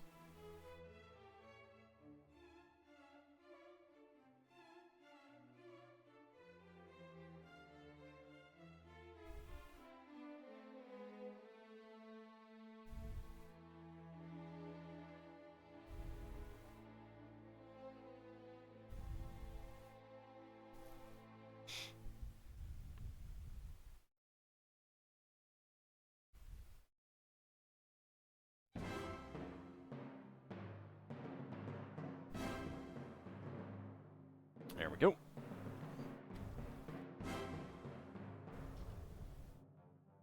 It's actually a pretty neat idea of having the shields on the sides like this,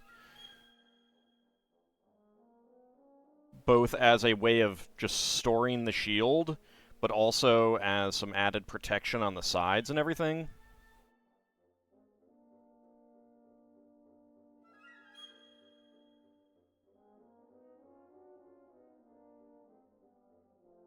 Okay, so spare parts for this bag. We got a 2L bar with stop in dark gray, a black tooth element, gray half pin, and a black 1x1 cylinder tile with top peg.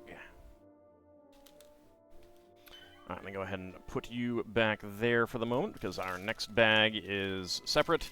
Continuing in Wiki, in cases of poor visibility, a crow was released, and the navigator plotted a course corresponding to the bird's flight path, because the bird invariably headed as the crow flies towards the nearest land. Huh. However, other naval scholars have found no evidence of the masthead crow cage, and suggest the name was coined because Scoresby's lookout platform resembled a crow's nest in a tree. There you go. See?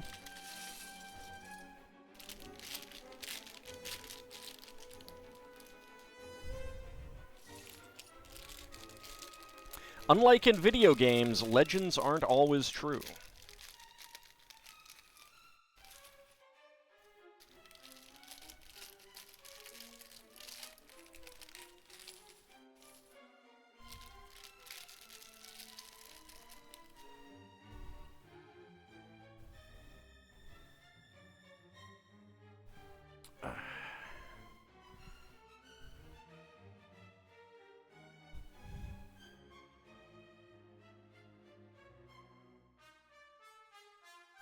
So, Bahamut, actually, I don't know about lemons in particular, but of all of the citrus fruit that you may like, that you may eat, there's only, like, mandarin oranges and...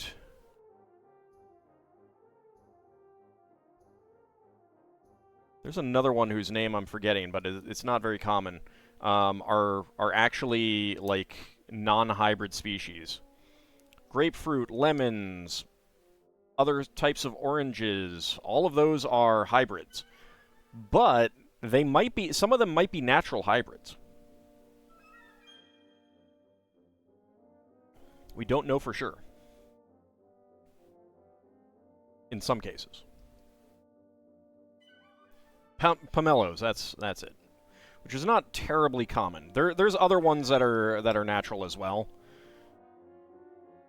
but they're not very common.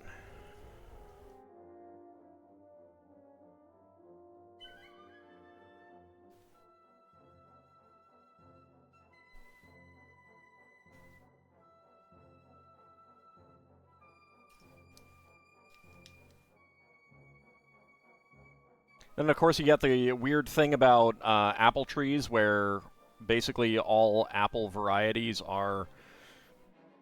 all commercial apple trees basically are cuttings.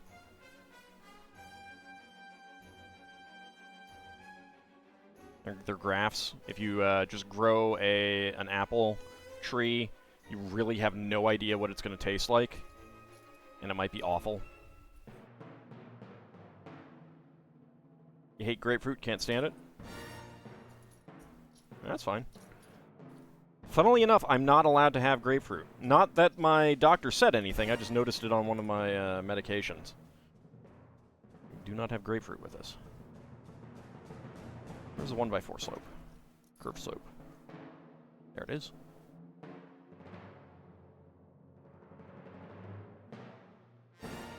Ah, Red Delicious was never that.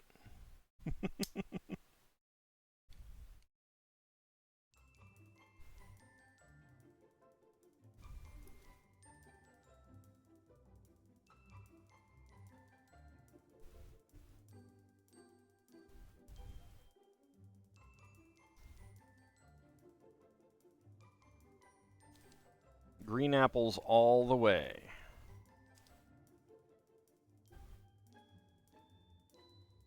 Metformin absorption into the body is affected by grapefruits?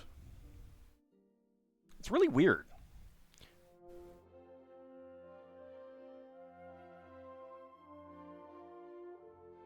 Like, it's not like all citrus fruits. It's not like all fruits, it's just grapefruit, you know?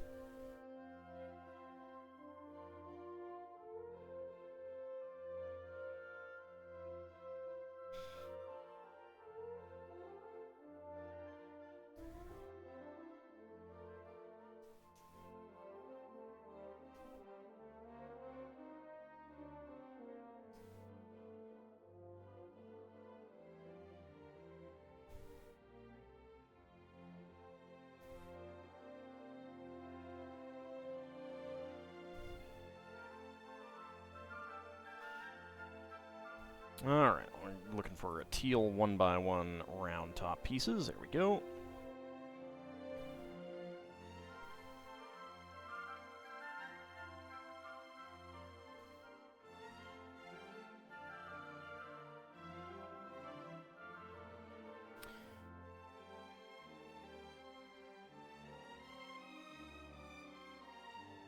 I mean, I don't dislike all red apples, but,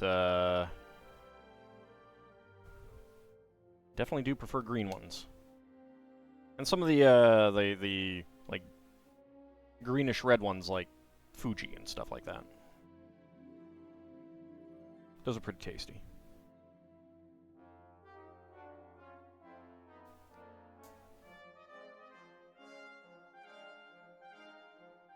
Otherwise, green apple all the way.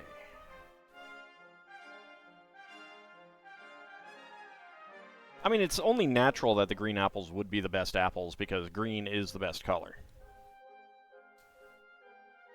So it makes perfect sense.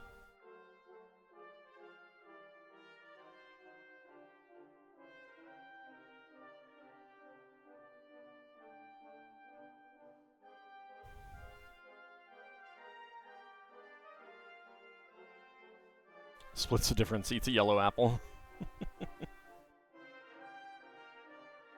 I don't know if I've ever actually had a yellow apple.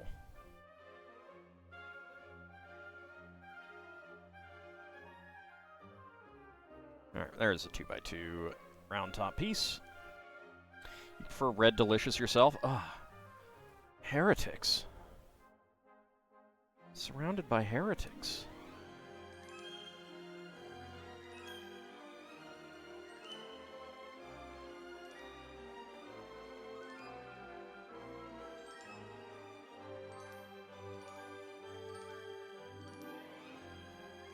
Nope, sorry, Love Bunny, it's green. I don't make the rules. I just enforce them.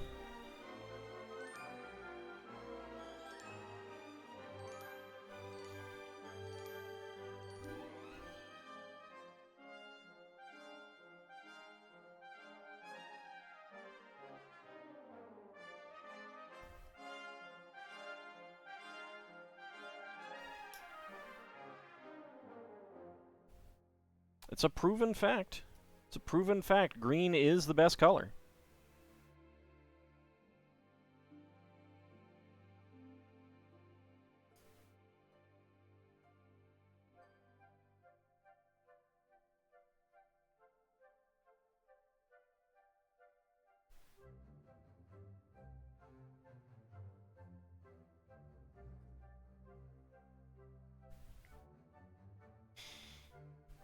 One day you guys will recognize the facts of nature and life this way.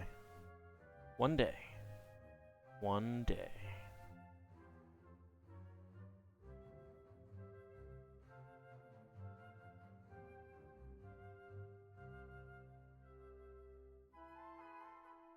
Green so purty.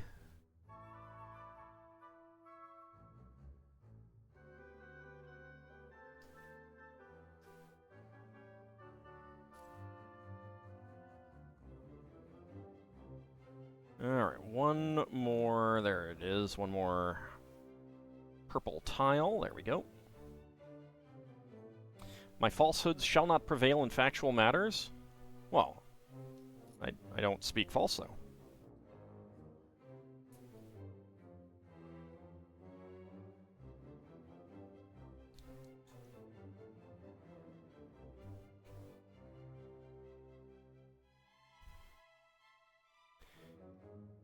Alright, looks like we're working on the tail now. Got some ball joint pieces.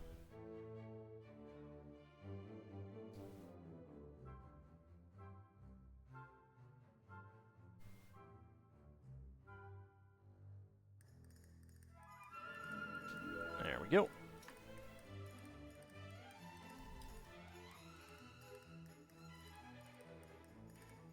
Okay. Figure out a point where I can actually put this without it rolling over. There we go. Okay, black cone.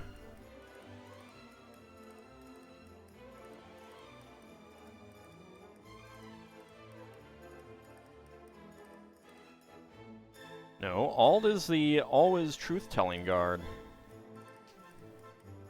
There we go. Teal dino tail piece.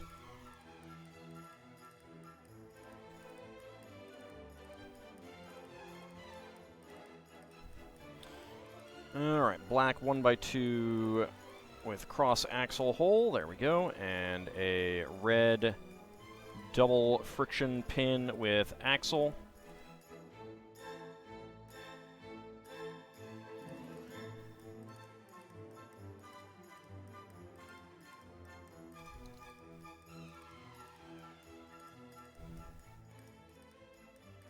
One day you guys will understand. Understand that green is the best.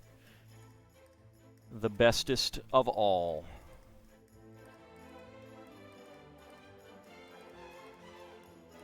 It will happen, don't worry.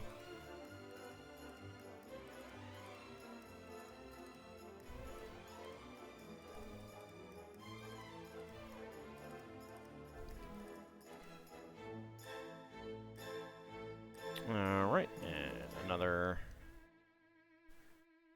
one of these, a red 2L axle. Green is definitely not the color of rot. Green is the color of nature. Beautiful trees, lovely leaves and plants, ferns. It's also easier to see at night.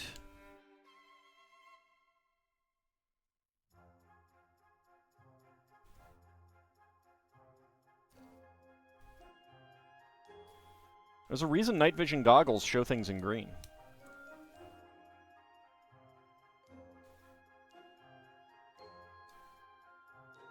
Our eyes are better developed to see green.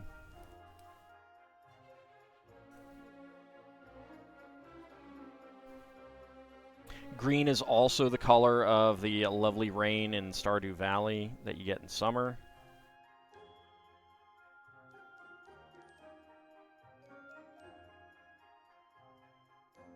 See, just on so many levels, green is better.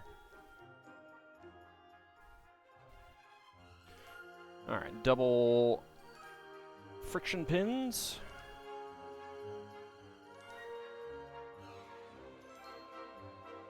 There we go, and we are doing upside down parts.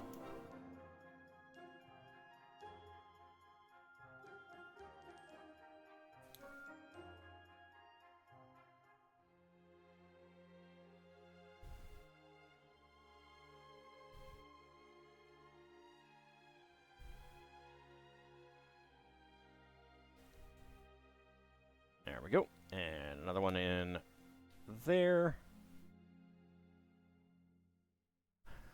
Actually, I'm pretty sure those are brown. I don't think we have green frogs around here.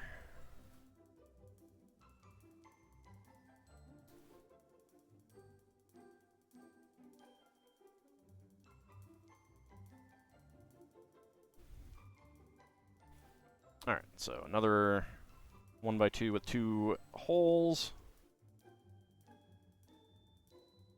Oh. Alright, teal 1x2 curved slopes.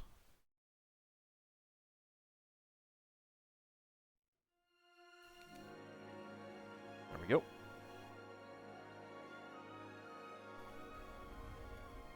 Set that aside because we're going to need it in a moment.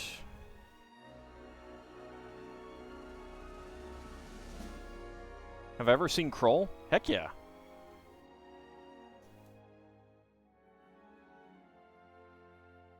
Kroll is tons of fun.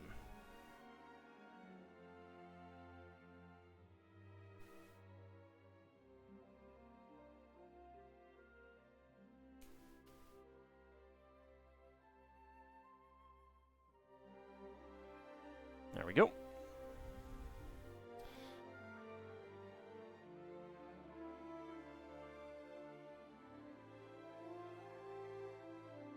Alright, so we get a 4L axle with stop. Yep.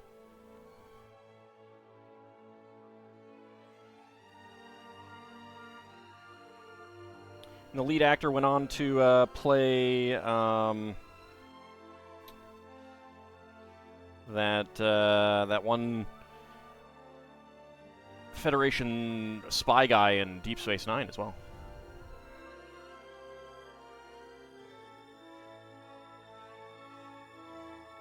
I have Krull on DVD somewhere around here too.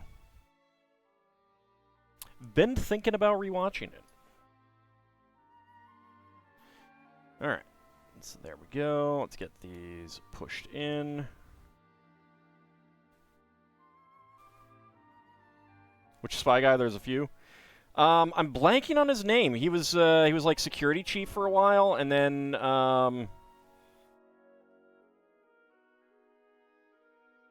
like Federation security chief on Deep Space Nine for a while, I think. Ken Marshall? That sounds right.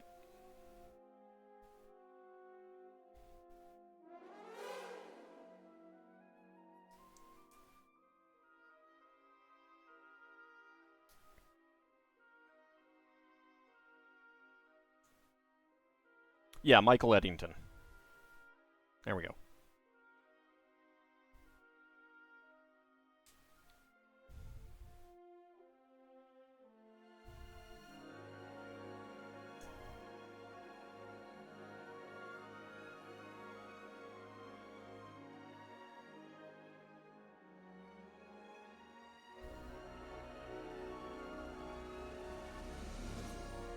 There we go. Yeah, Eddington is who I was thinking of.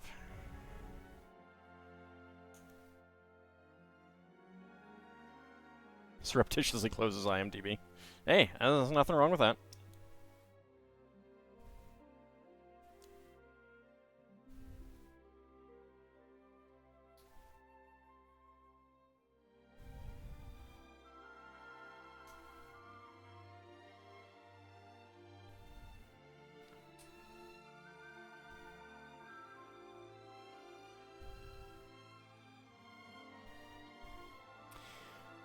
Alright, black 2x4 with double pinholes.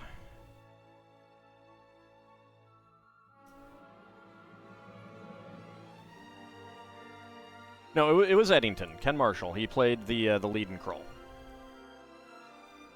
That's who I was thinking of. He did Krull when he had hair.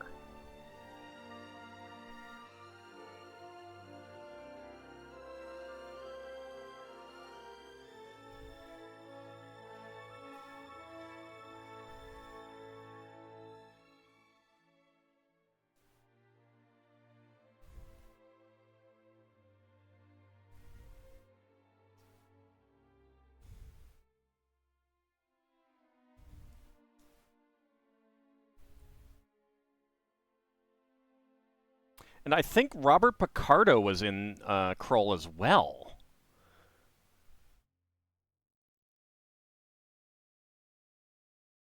I think he was the very D&D troll creature. The swamp troll type creature.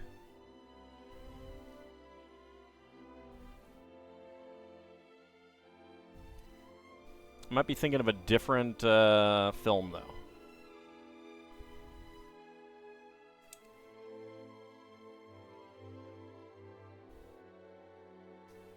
A comment reminds you of seeing a McDonald's commercial with Jason Alexander when he had hair. Alright, flip it over, get dark blue.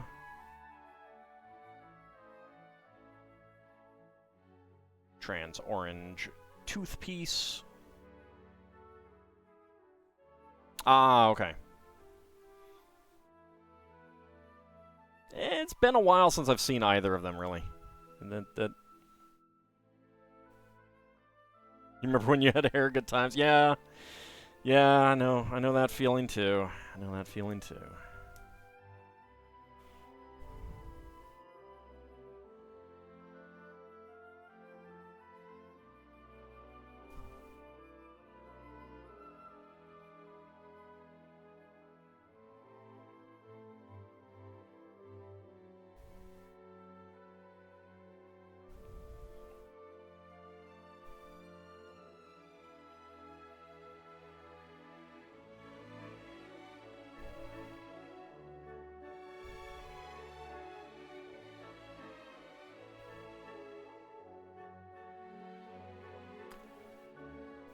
I mean, Larian might not, like, know that reference kind of thing.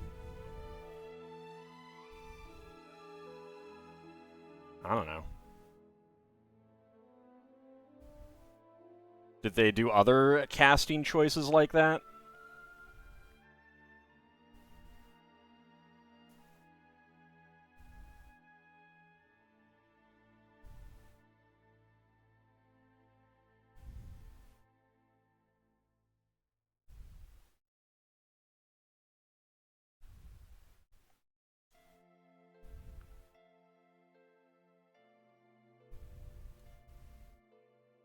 I mean, I haven't looked at the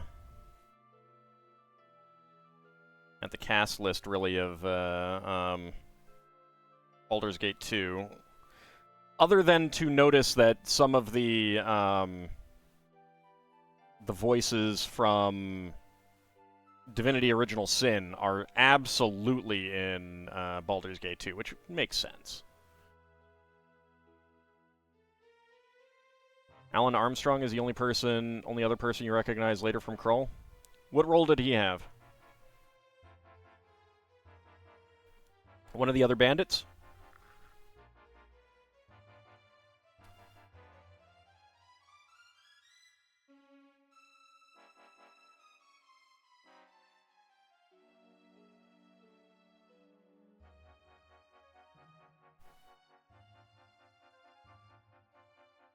Torquil, one of the bandits. Yeah. Yeah, I think I know who you're talking about then.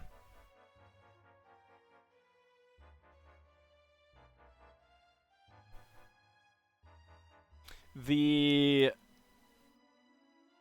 princess has been in some things, I think. The one who played the princess. The Spider Lady has been in other things too, but I don't think you really get to see her without much makeup. And I'm pretty sure the old guy, the old wizard guy, has been in some things.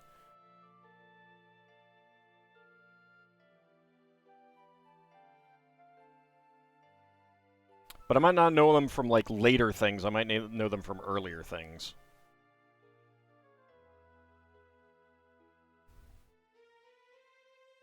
Krull wasn't exactly a big hit, I don't think.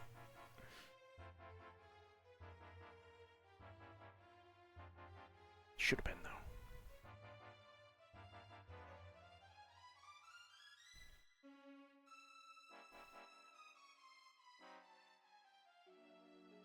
You don't think you've seen Krull?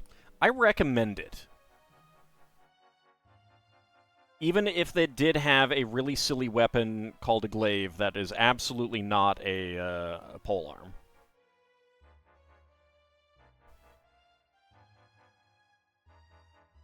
What's it about? I mean, it's a fantasy, like a non-space Star Wars kind of fantasy movie.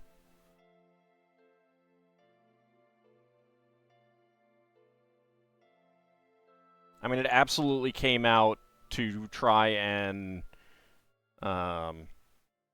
cash in on the Star Wars craze, so...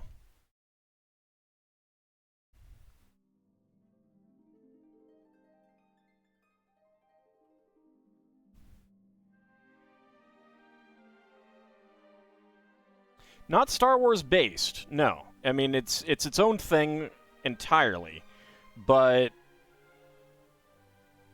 it came out because of Star Wars. Like, it got green-lit. It's primarily fantasy, but there are sci-fi elements in it. So it's a lot more fantasy, like, straight fantasy than Star Wars is. Yeah, it's sword and sorcery type stuff.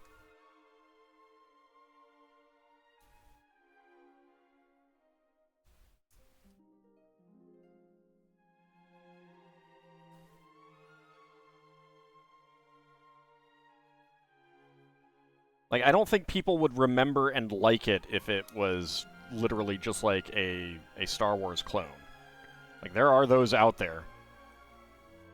But they gotta do something different. Even Roger Corman's films did something different, so...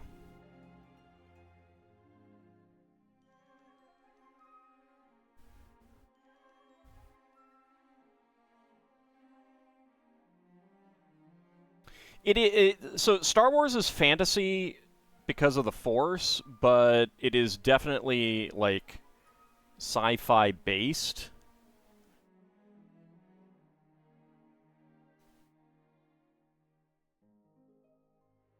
Whereas Krull is definitely fantasy based.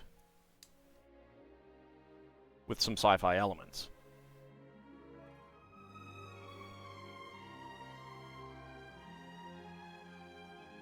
So you could kind of say that Star Wars is like sci-fi with fantasy elements kind of thing. Remember the Lady in the Web?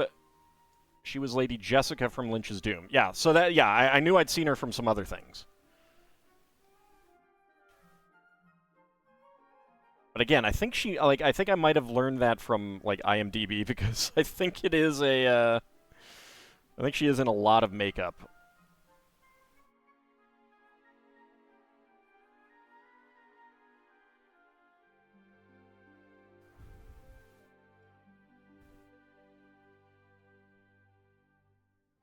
Okay.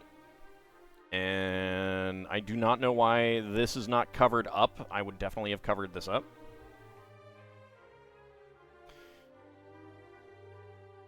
Alright, so black 1x1 cylinder plate with hollow stud. Teal 1x1 quarter cylinder tile. A dark red large blade piece. And a white large tooth piece as extras.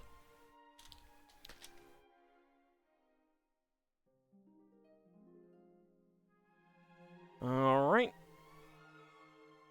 So we need more Viking ladies for this to be Viking women versus the Sea Serpent.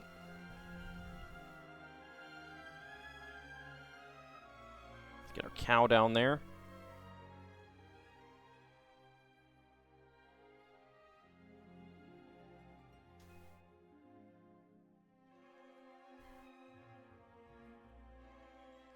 Come on, lady, get on the studs, please. Thank you.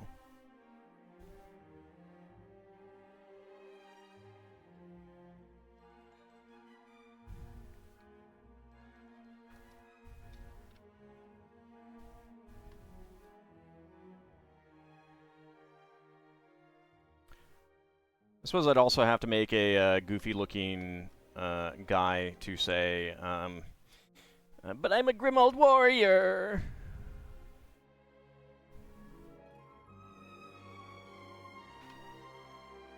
So, no.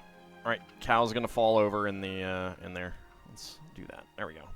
Alright, so here is the Viking ship with our dragon headpiece.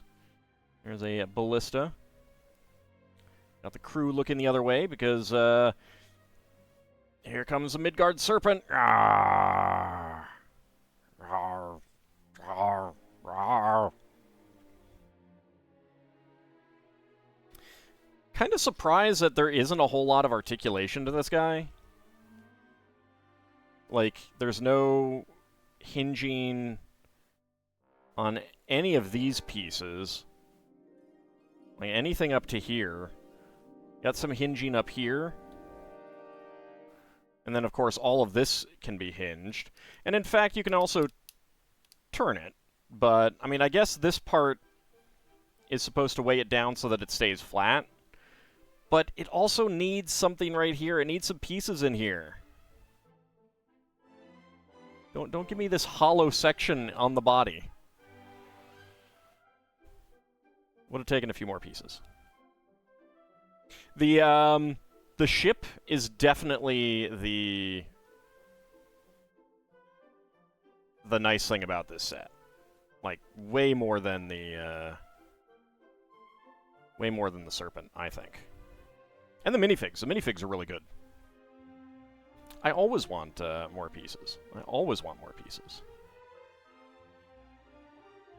We do also have this guy. He can be in here.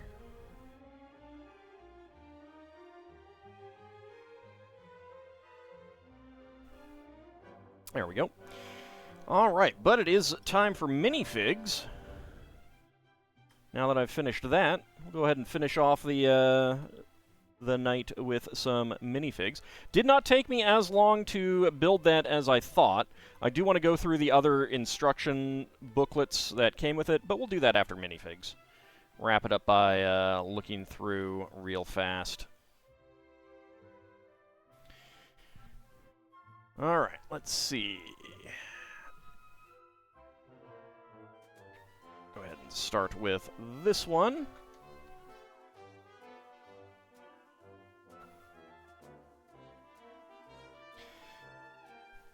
Alright, where are my dice? There are my dice.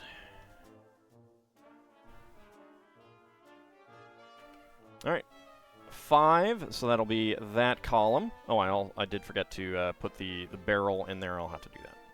It's not a barrel of monkeys, though. Alright, 2. 1 and 2. Alright, there's no Vikings in this set. We do have another set that would have a Viking. I didn't get to it, though. Oh well, it happens. Alright, let's go ahead and start a prediction. Can all guess what is inside the minifig pack? Get your predictions in. So let's go ahead and roll my d20, see what I get. 1, that would be the barbarian guy.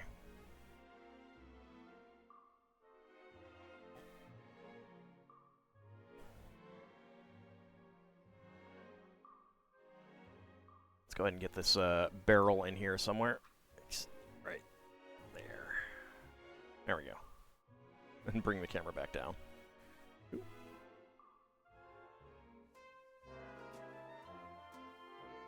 So Bahamut and Nadoroge I got 8. That would be the Yeti. It would be the Yeti.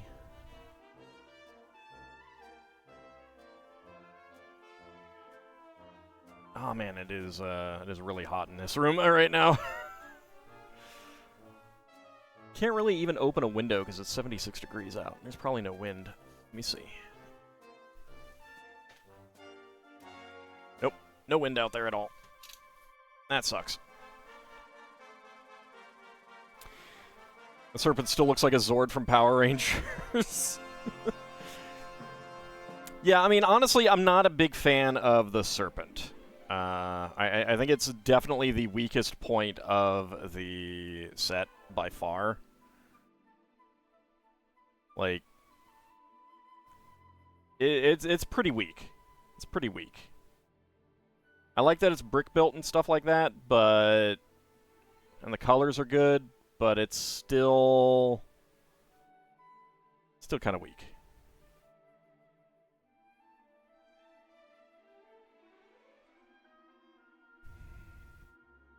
What do you call a Swede with cycling through Europe? A Viking, huh? No, it's nah. Can't give you any credit for that one, not a rogue guy. It's no go.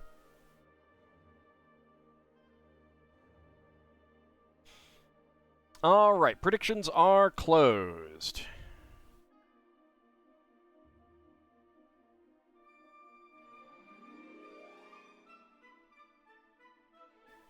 All right, let me see, where is my timer? There it is. Okay, and go. All right, let's see. What do we got? What do we got?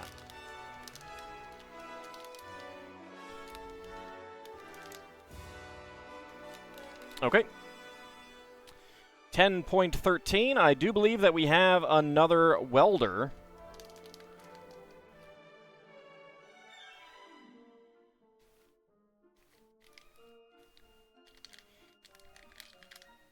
So another welder, and that is correct. All right.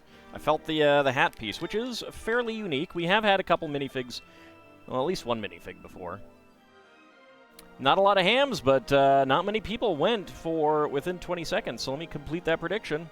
Who is getting the hams?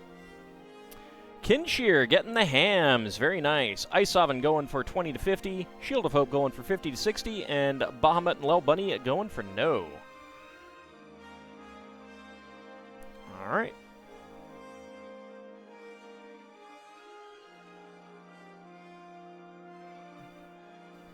Get our welder going, which we did get one already recently, but that is fine.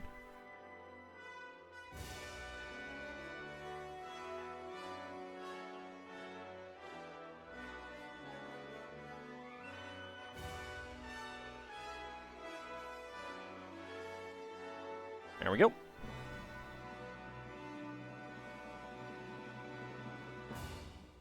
It does have some printing on the back of his torso. Little flammable logo there. And his head, his face. There you go. Definitely a little grungy.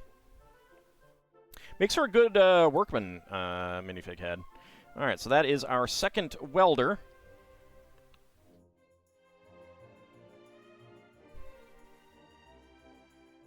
I do not know. While it may have happened, a lot of those horror stories tend to not be true.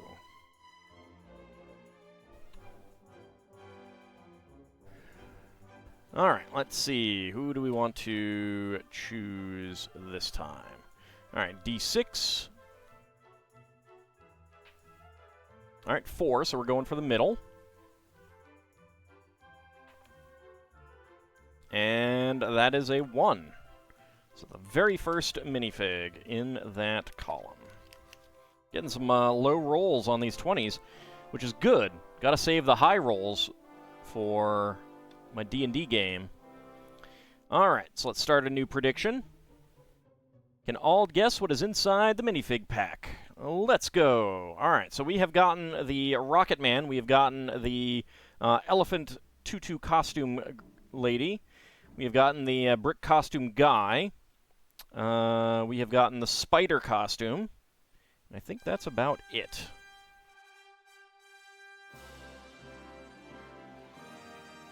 So go ahead and get your predictions in.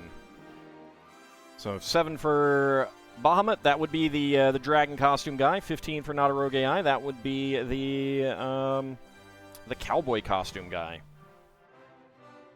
With a pretty adorable horse costume piece.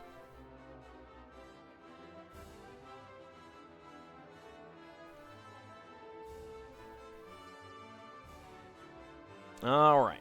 Get your predictions in. Can I guess what is inside the minifig pack? I'm hoping for the unicorn myself. Since we don't have anything related to Vikings in here.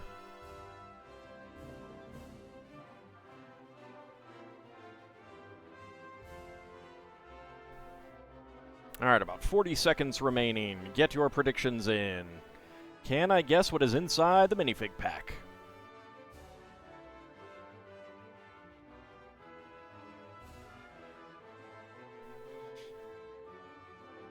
A Minotaur male sail fabric crafter, huh? I know what you mean.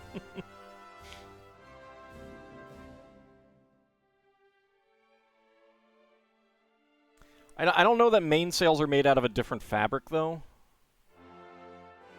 I think all sails are made of the same fabric, generally. And predictions are closed. It's just a typo. Gnome insurance adjuster. Yay, gnomes. Okay. All right, and predictions are in. And go. Mainsails are the ones that primarily catch the wind. You got like jib sails and things like that that do other things. Alright, I am just feeling normal pieces here. Alright, well there's a big piece. What do I got? What do I got?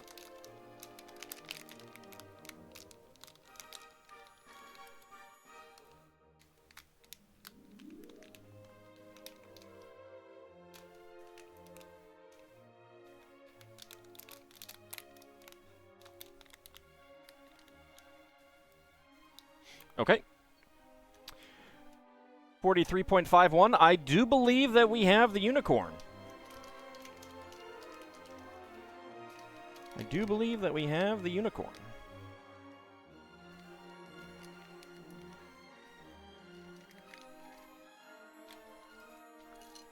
Yes, indeed we do. Nice. All right. Got that one right. Okay, so that was 43-51. Let's choose the outcome. That is 20 to 50 seconds. Complete the prediction. And who is getting the hams? Iceoven getting all of the hams. Kinshir going for within 20 seconds. Shield of Hope going for 50 to 60. And Bahamut and Lel Bunny going for no.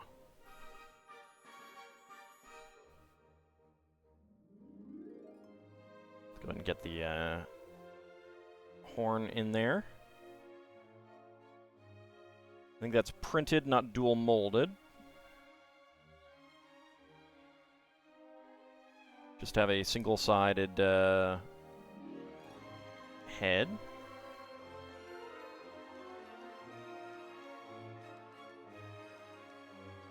Printed tail.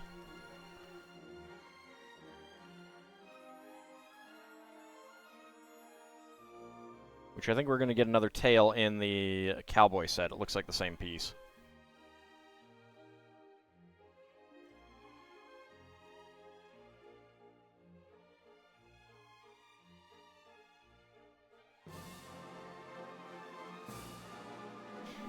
All right. That is a great shield. That is a lovely, lovely shield. Love that. That is great for castle stuff.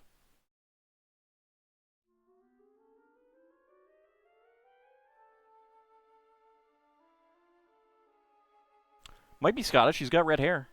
Red eyebrows, at least.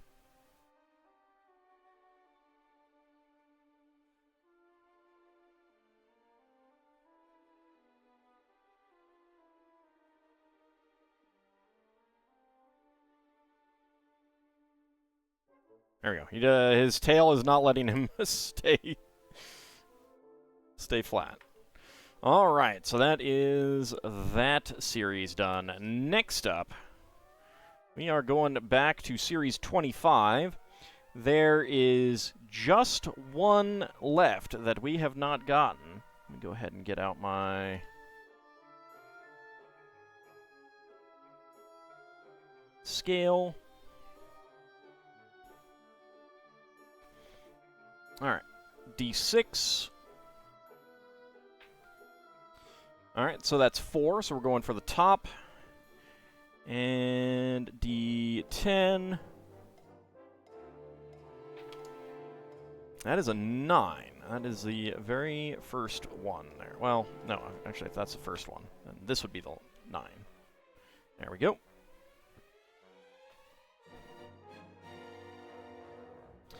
Alright, let's go ahead and start a prediction.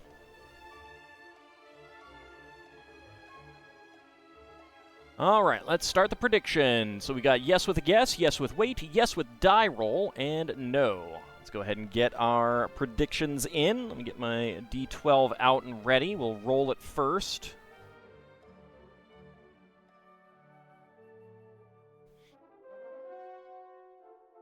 Actually, I'll do my guess first.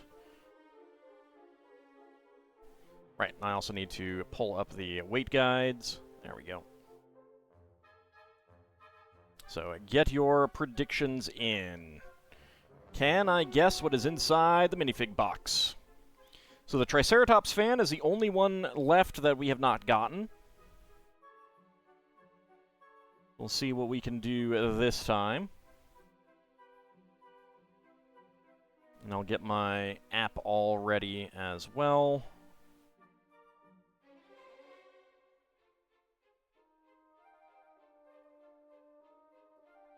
Okay. Totally positive this will be a Minotaur Sextant constructor. Wouldn't that be a Sextant manufacturer? Alright, 50 seconds remaining. Get your predictions in. So there should be no more Harpies, no more Train Kids. I don't think we've gotten 3 of anything else. No. So there's still plenty that we could get. So I will re-roll if I get a die roll for either of them. Alright, 20 seconds to go. Get your predictions in. Not a rogue AI, I got 7. So that would be the exercise lady.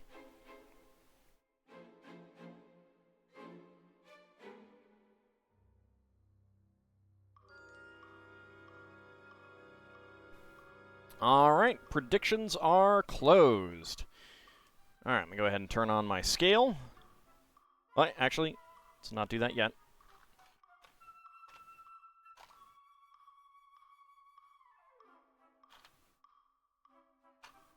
You think I'll get the Triceratops fan or the Forest Sprite, boogers?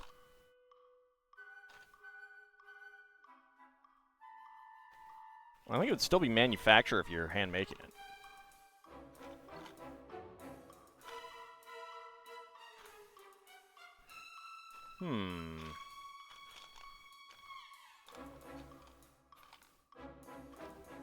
Got a few pieces. I'm not hearing anything large.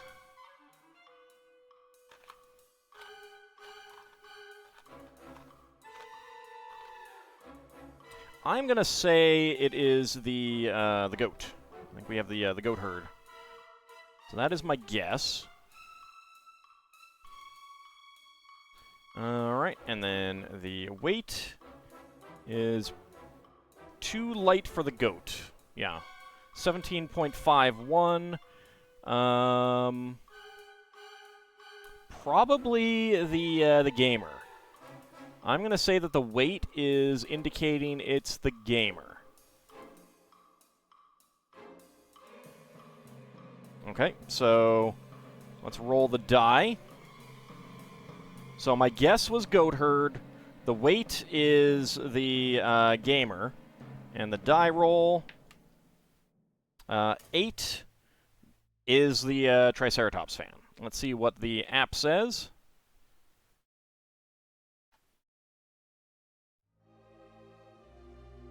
Saying Triceratops.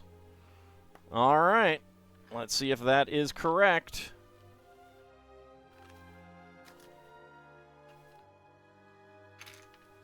That is correct. All right. The die got it.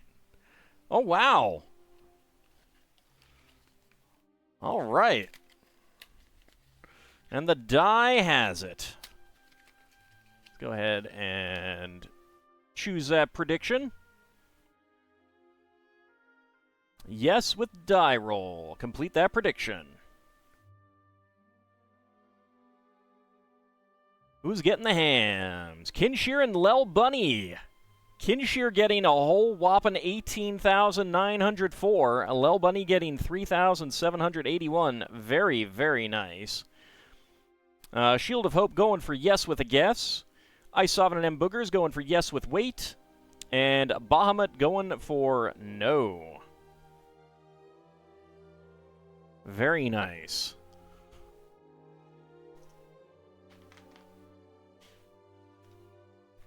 So, Lel Bunny, what are you going to do with your winnings besides go to Disney World?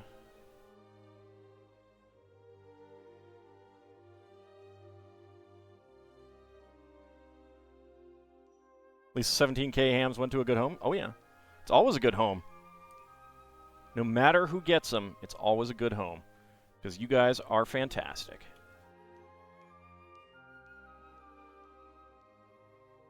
I'm definitely not trying to butter you up for more goodies. I mean, Lel Bunny, you could say that's pretty good.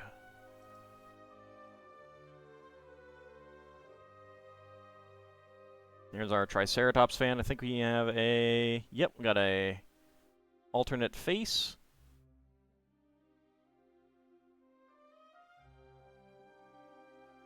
Lots of printing on the tail and the back, the torso. All right. But that is going to be the last of that set, actually. So that brings us to a close with Series 25. We have gotten all of the minifigs. Check by everything. All right. So, that means that Friday we are going to actually be starting with the Series 26, the Space CMFs. So that's super exciting. I have that nearby, all ready to go. Go ahead and, you only need one? Oop, there goes someone. Pick them up. Definitely get the OMG Bricks app for iPhone or Android. It's very good, very easy to use. Like,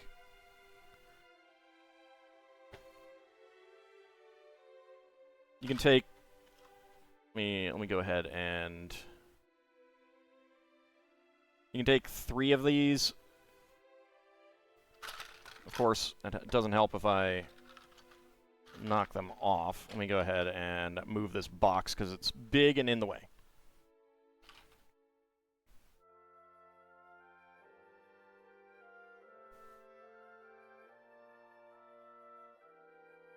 And it'll actually put up what it is right there on there. It's really awesome.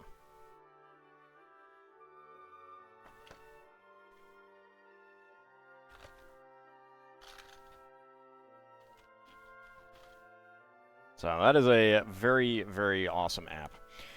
All right, so next time we have the space one to do, which will be very cool. Very exciting to see what we end up getting out of that one.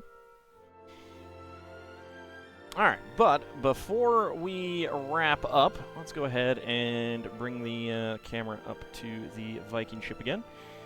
Now let's take a quick look through the longhouse, or the short house, and the Fenrir Wolf set of instructions. It's got a little hammer there, some little flames. They have the cow on a plow. That's pretty neat.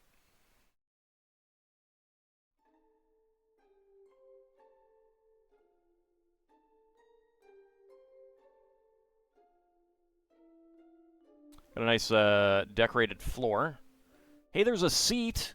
could totally use that as a spell jamming helm. Yeah, it's a 3-in-1. Yeah, I'm just taking a quick look through the instruction booklet for the other two models.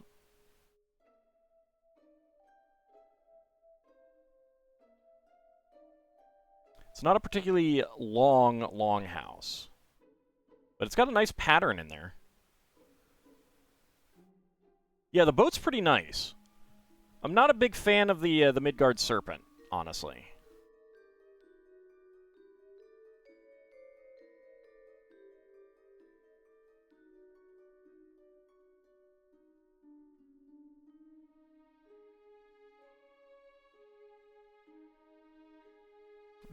Oh, I guess that's the roof. Yeah, okay. Some shields on the up above. I mean, it's nice to have something extra, little, you know, a little bit to play with and stuff like that, but it doesn't jump out at me as all that interesting.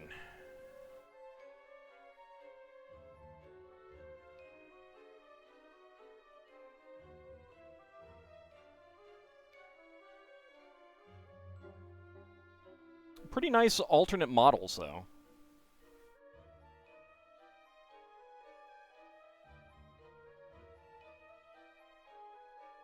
A little, little dragon, a little, blacksmith area.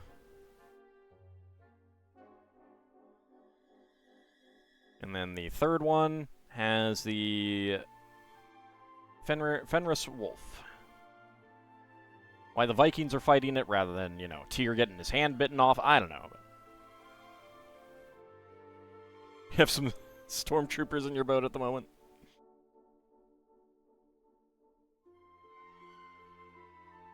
Oh, it's a neat little secret treasure spot. Hidden beneath the tree.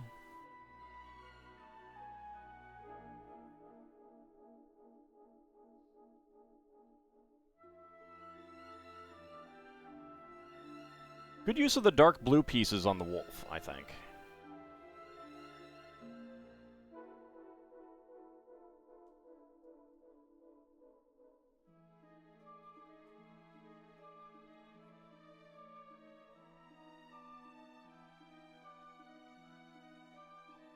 But it's got fairly standard construction, really.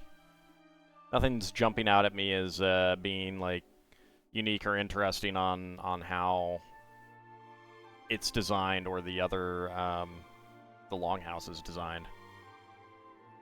Yeah. Still, it is cool.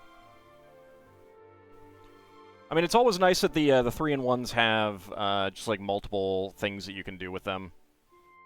That is definitely a high point of that line. There is a modern house 3-in-1 coming out soon, which looks really good. I'm looking forward to that one. Kind of excited about that. Alright, well, I hadn't looked to see if there was anyone else to raid. Let me see if there was anyone that I was planning on raiding.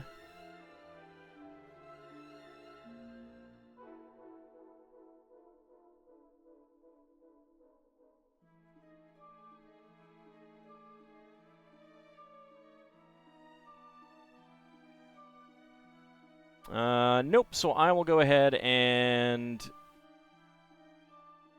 get that raid set up. Give me just a second.